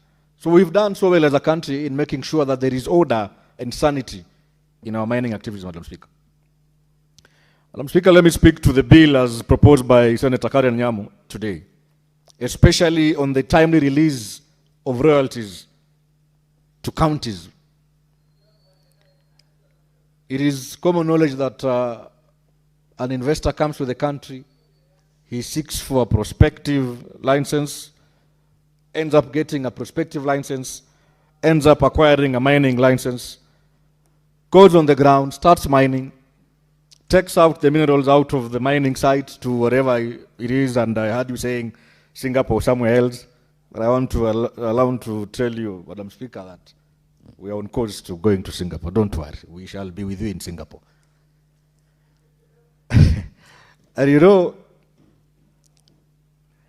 then now the long wait begins.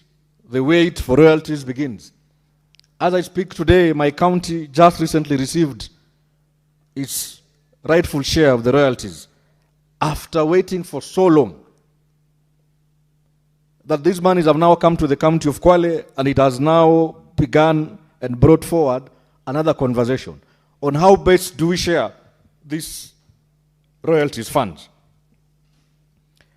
And the governor and the team in Kwale, Madam Speaker, for your information, had proposed certain projects within which these funds will be able to fund these projects. Because ideally, as we make our budget proposals, we will factor in these monies. And the governor sometimes is at pains to explain why they are unable to carry out certain projects, yet they budgeted for the same, and the funds are unavailable.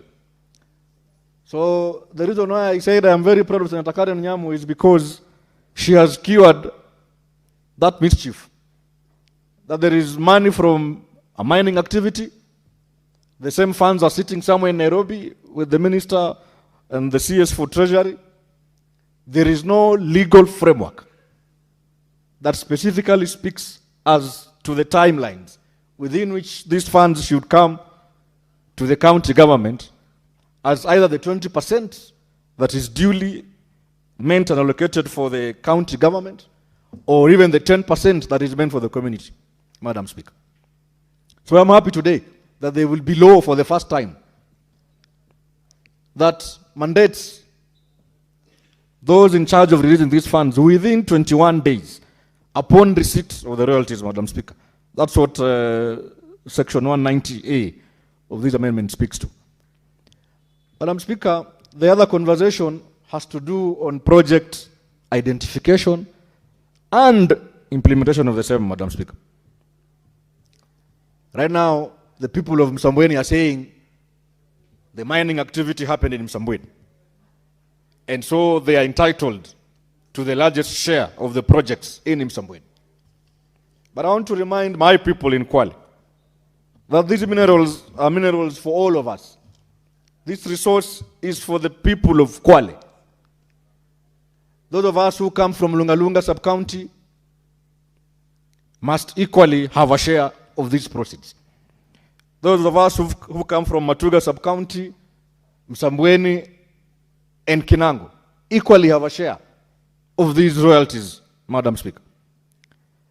So I believe what Senator Karen Nyamu is proposing in form of setting up the relevant community project identification committees would cure this issue of sharing the royalties vis-a-vis the projects and how we roll out the projects in our counties. Madam Speaker, the need to involve the county government in rolling out the projects and the funds is very crucial. And that's why perhaps the good senator saw it fit to involve the county government effectively by way of making sure the CEC member in charge of finance and the CEC member in charge of mining would be able to be involved actively, not passively, but actively by law, Madam Speaker, so that the input of the county government is felt and that projects are implemented across the board. Madam Speaker, we have the Mrima debate in Kwale right now. And I heard those of us who spoke before me speaking on the need to making sure that the mining laws are for the people, are for the community. I want to tell the people of Kwale today that this is your moment, that this conversation on how do we involve ourselves in the mining of Mrima Hills happens now, and that everyone must be part of that conversation, Madam Speaker, so that we end up benefiting, truly benefiting from these resources. And I know already there are questions touching on the relocation of people, on compensation, and it appears as if there is misinformation out there. But it is time as a leadership from Kwale, Madam Speaker, we get it right this time around. And I'm happy the President has been very supportive enough in his rallying call that this time around we will not have our rare earth minerals being carted away to foreign countries without having the discussion on value addition happening locally, so that our industries can provide the many jobs, opportunities that our young men and women are seeking for across the board, Madam Speaker. Madam Speaker, I would also agree with you on the need to borrow heavily from the mining laws from our sister country, Tanzania. You know, I have had the chance to go around the mining areas in Tanzania. I've been to Geita, I've been to Tarime, I've been to Mwanza, where mining happens as if it's a normal thing. There is no secrecy in mining gold in Tanzania. It is not shrouded in mystery. There is no fear at all. Even young people are involved in this business and trade of gold and minerals in Tanzania. But when you come to Kenya here, trading in minerals, Madam Speaker, is like trading in bang. You know, it is like an illegality. Because our laws have not enabled that space and that opportunity for every Kenyan of goodwill to be allowed to trade, to participate and involve himself in mining activities without a shred of doubt. And that's why everything, and I'm happy my good professor, Tom Ogenda, is actually using the proper word, washosh. Right now, if you talk of mining activities in Kenya, you will be thought of something else.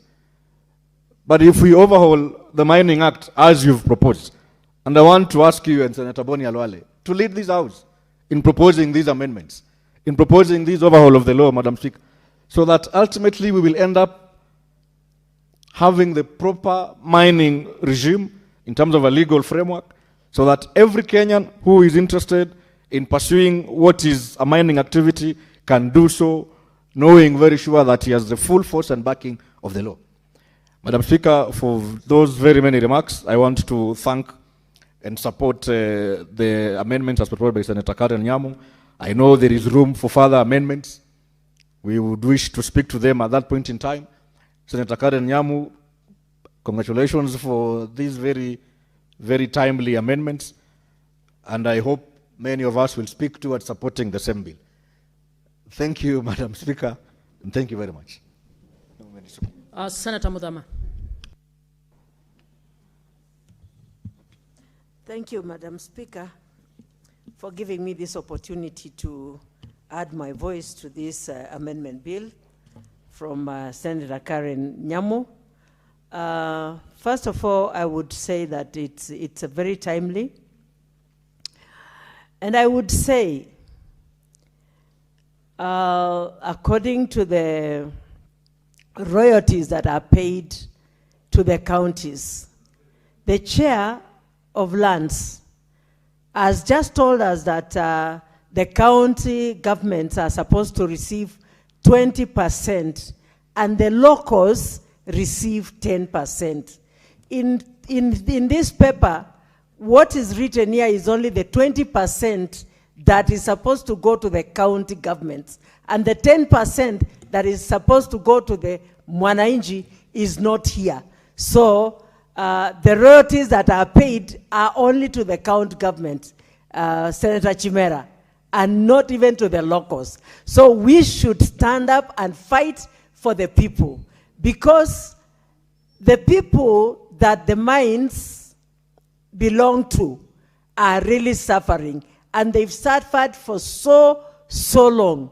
When you see the people, when you go to like Voi, you'll find these foreigners, full of them there, and they go into the interior to buy the minerals, the gemstones, whatever kind of minerals that they can get from there.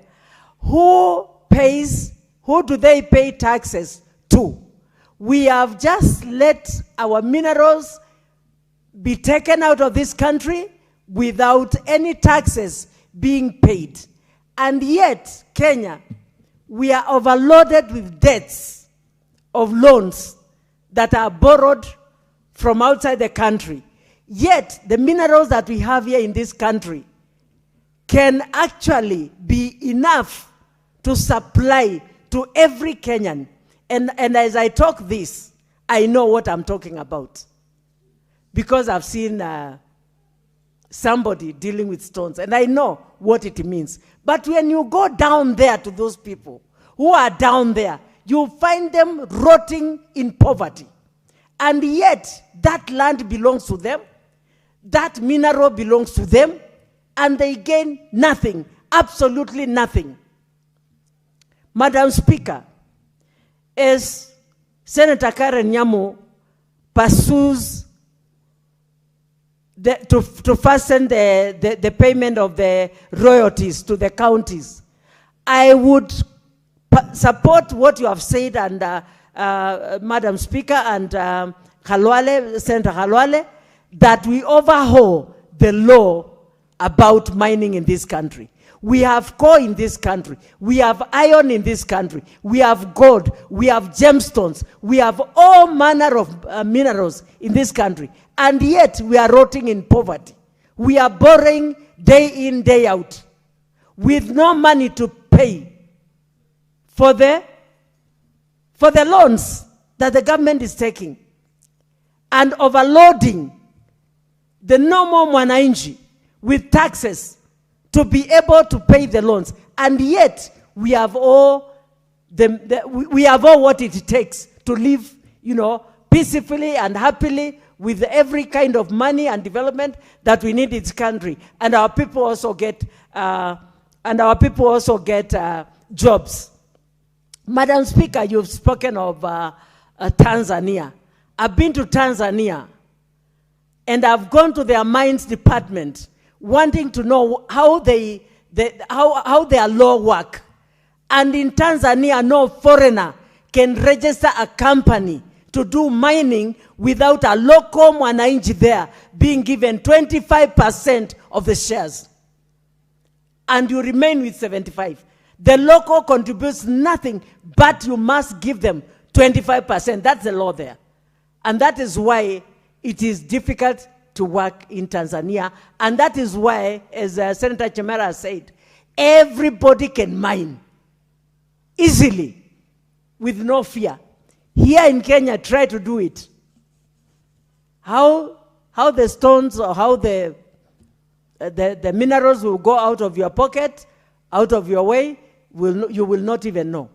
Because we are not doing it in the right way. So we need to put in place the right laws, Madam Speaker, so that we can do that. This inviting outside people from outside to come and do mining so that they can give back to the community is not enough. Actually, we should invite them to come and open factories here to refine gold from here so that we sell it from here. But otherwise, if they carry it as raw materials, even the gemstones, they go there, they make the jewelries, they make whatever they make, and then we buy at a very high cost, and yet they are carrying them here at a throwaway price. We are losing it as a country, and we must see what we can do. Madam Speaker, in Machakos, we have minerals that are not even mentioned. We have sand, we have mica, we have gypsum, and building block materials. Our sand has built the whole of this Nairobi. Our stones have built the whole of this Kenya. And we are gaining nothing out of this.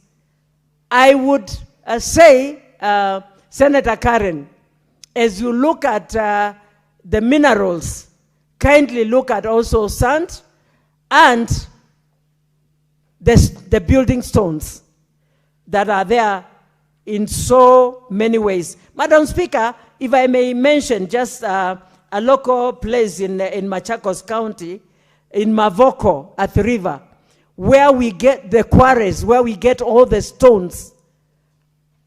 And the owners of those stones have actually called me and told me that the people have rented the mines so that they can mine the stones. They are not even paying them. And I want to ask the county government of Machakos to move in speed and intervene for those people to be paid their royalties and to be paid their rents. And if those people who are doing the work there can buy the stones. And Madam Speaker, another thing, where these foreigners come and mine, they leave those mines open. Our people fall into those mines and die. Nobody compensates such people. Even where they remove this sand, where they remove these stones, the building stones, they leave those quarries open. Something should be done through this bill and the bill that, Madam Speaker, you and Senator Khalwale, I know you're coming up with, that once anybody mines anywhere, they should also cover the ground after doing the work that they do there. Otherwise, they leave our people at risk. Thank you, Madam Speaker. Senator Professor Ojenda.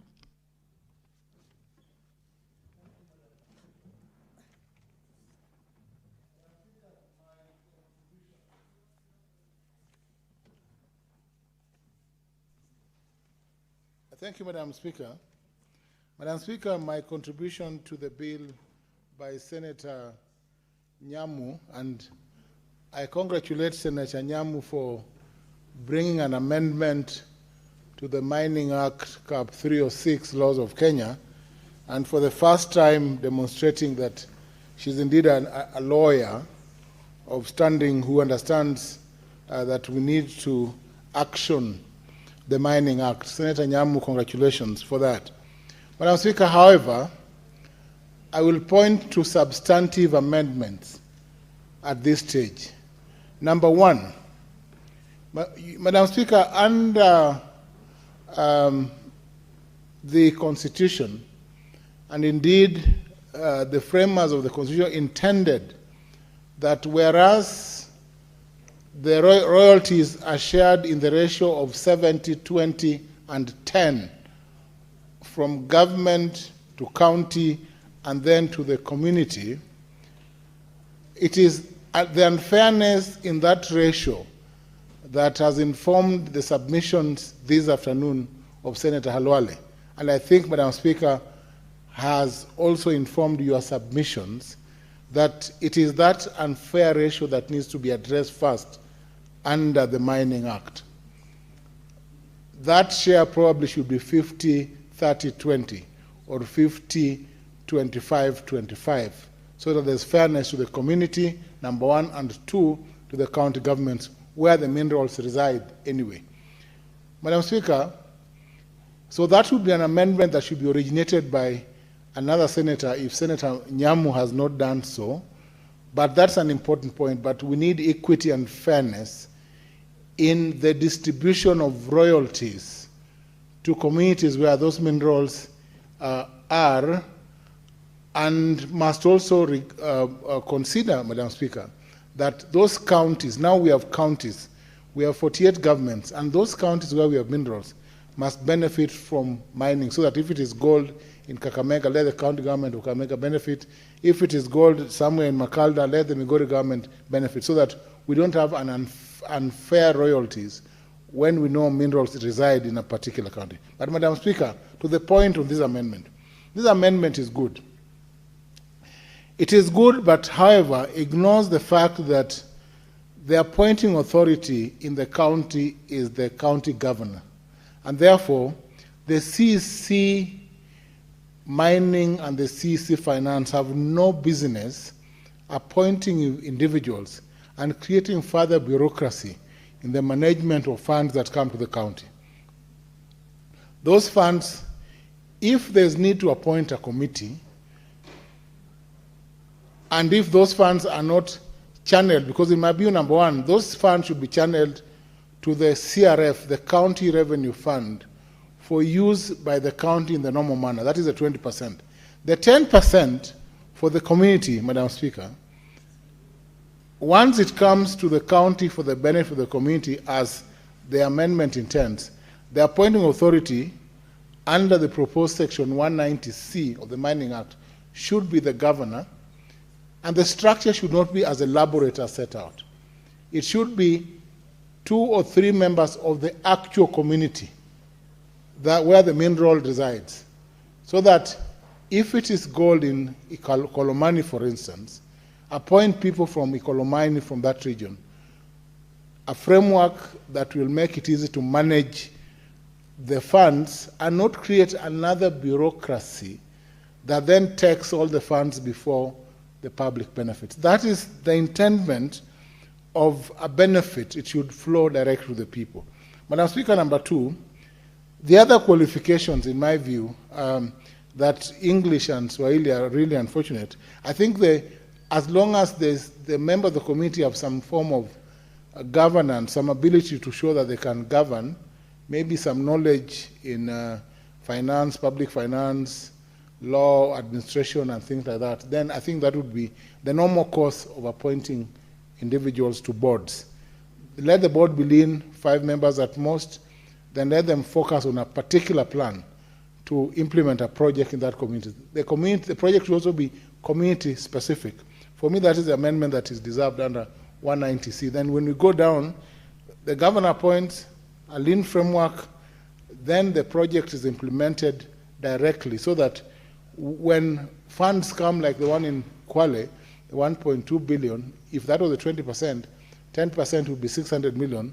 That would be money that would then be managed for that particular community.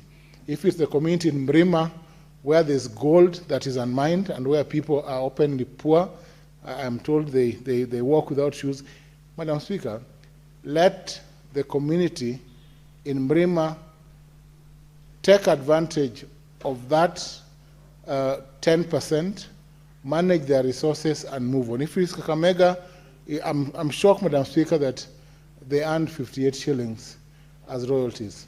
I think that is, there must be a problem, and then maybe the formula for calculating royalties earned from minerals, Madam Speaker, should be open for examination, and should be openly shared, so that since it is a fund that goes to the county, should be availed for debate by the county assembly, should be available to members to note, and the county government to question, because the county government should know what amount of minerals is mined in a county, and what is therefore available for the national government, the county government, and the 10% for the community. But overall, Madam Speaker, the elephant in the room, as they say, should be the need to amend the Mining Act Cap 306 to ensure that those unfair percentages reflect the reality now. The reality being that we have 48 governments, we have 47 county governments, and the intention of the county government is to serve the people, and therefore it must reflect devolution. We are now devolved. We cannot hold everything at the center and take nothing to the regions and expect the regions to develop. Thank you, Madam Speaker. I don't see any other person wishing to contribute, so I now call upon the mover to reply.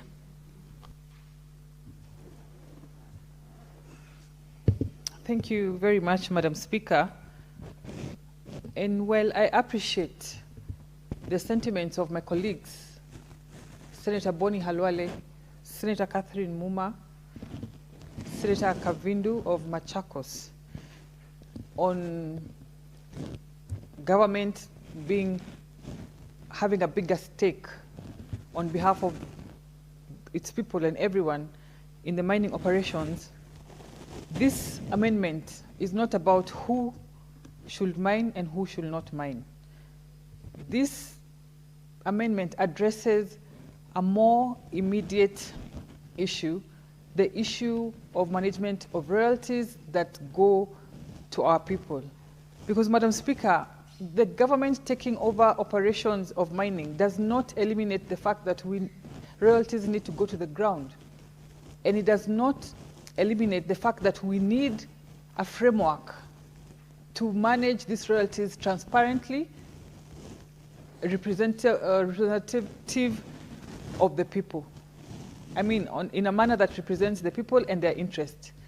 I would say the most relevant contribution today has been from Senator Chimera and Senator for Kisumu County,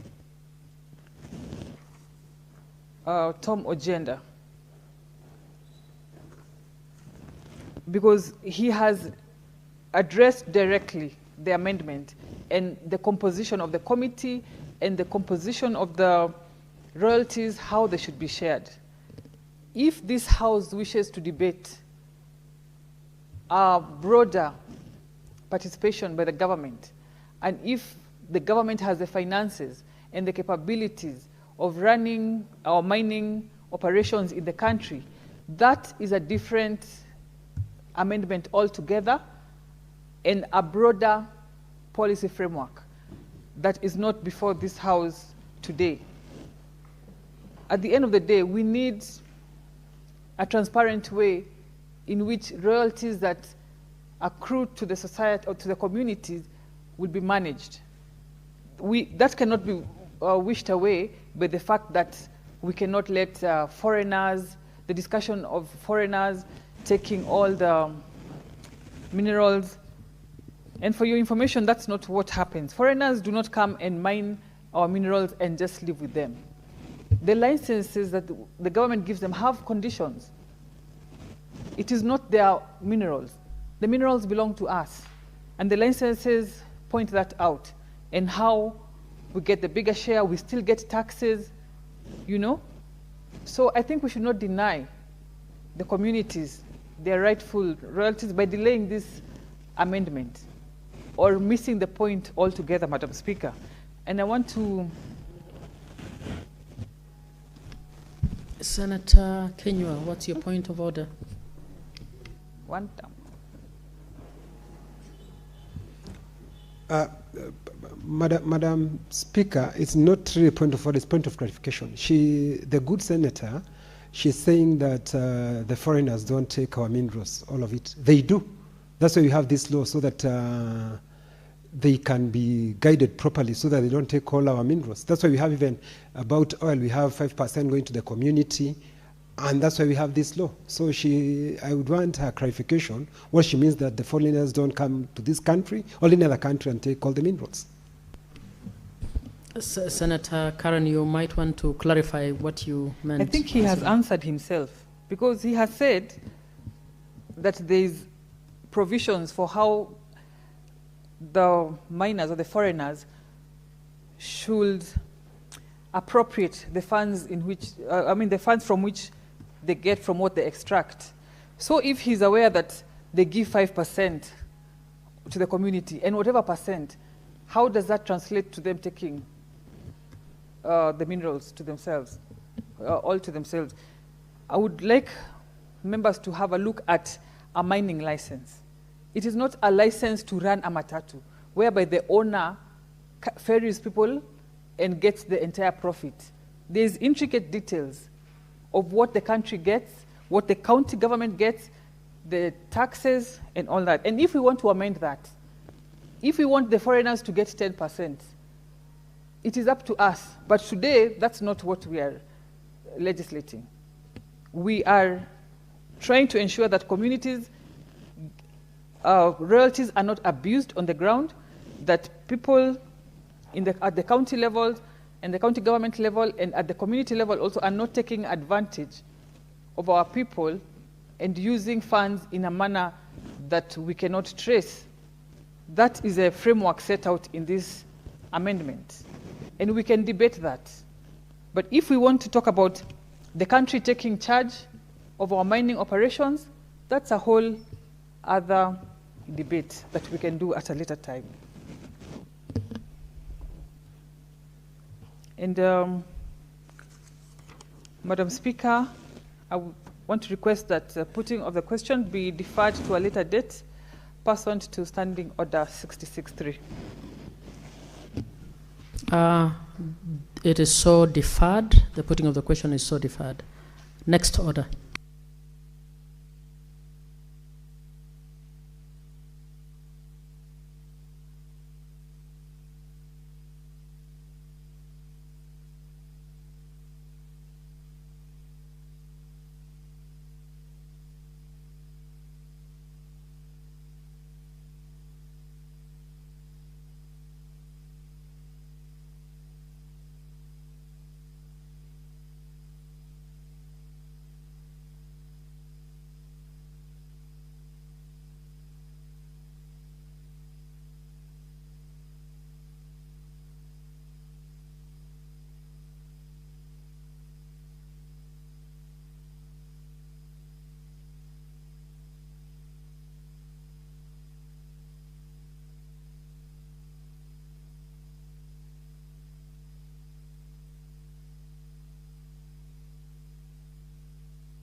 Honorable Senators, wish to reorganize the order of the, on the paper and wish to defer orders 8 to 14. Next order. Order number 15, the County Government's Amendment Bill, Senate Bills number 39 of 2024, second reading. That is also deferred. The mover is not present. Next order. Order number 16, the Agriculture and Food Authority Amendment Bill, Senate Bills number 13 of 2023, second reading. Deferred. Next order. Order number 18, motion, report of the Standing Committee on Energy regarding alleged irregularities in the petroleum product supply chain.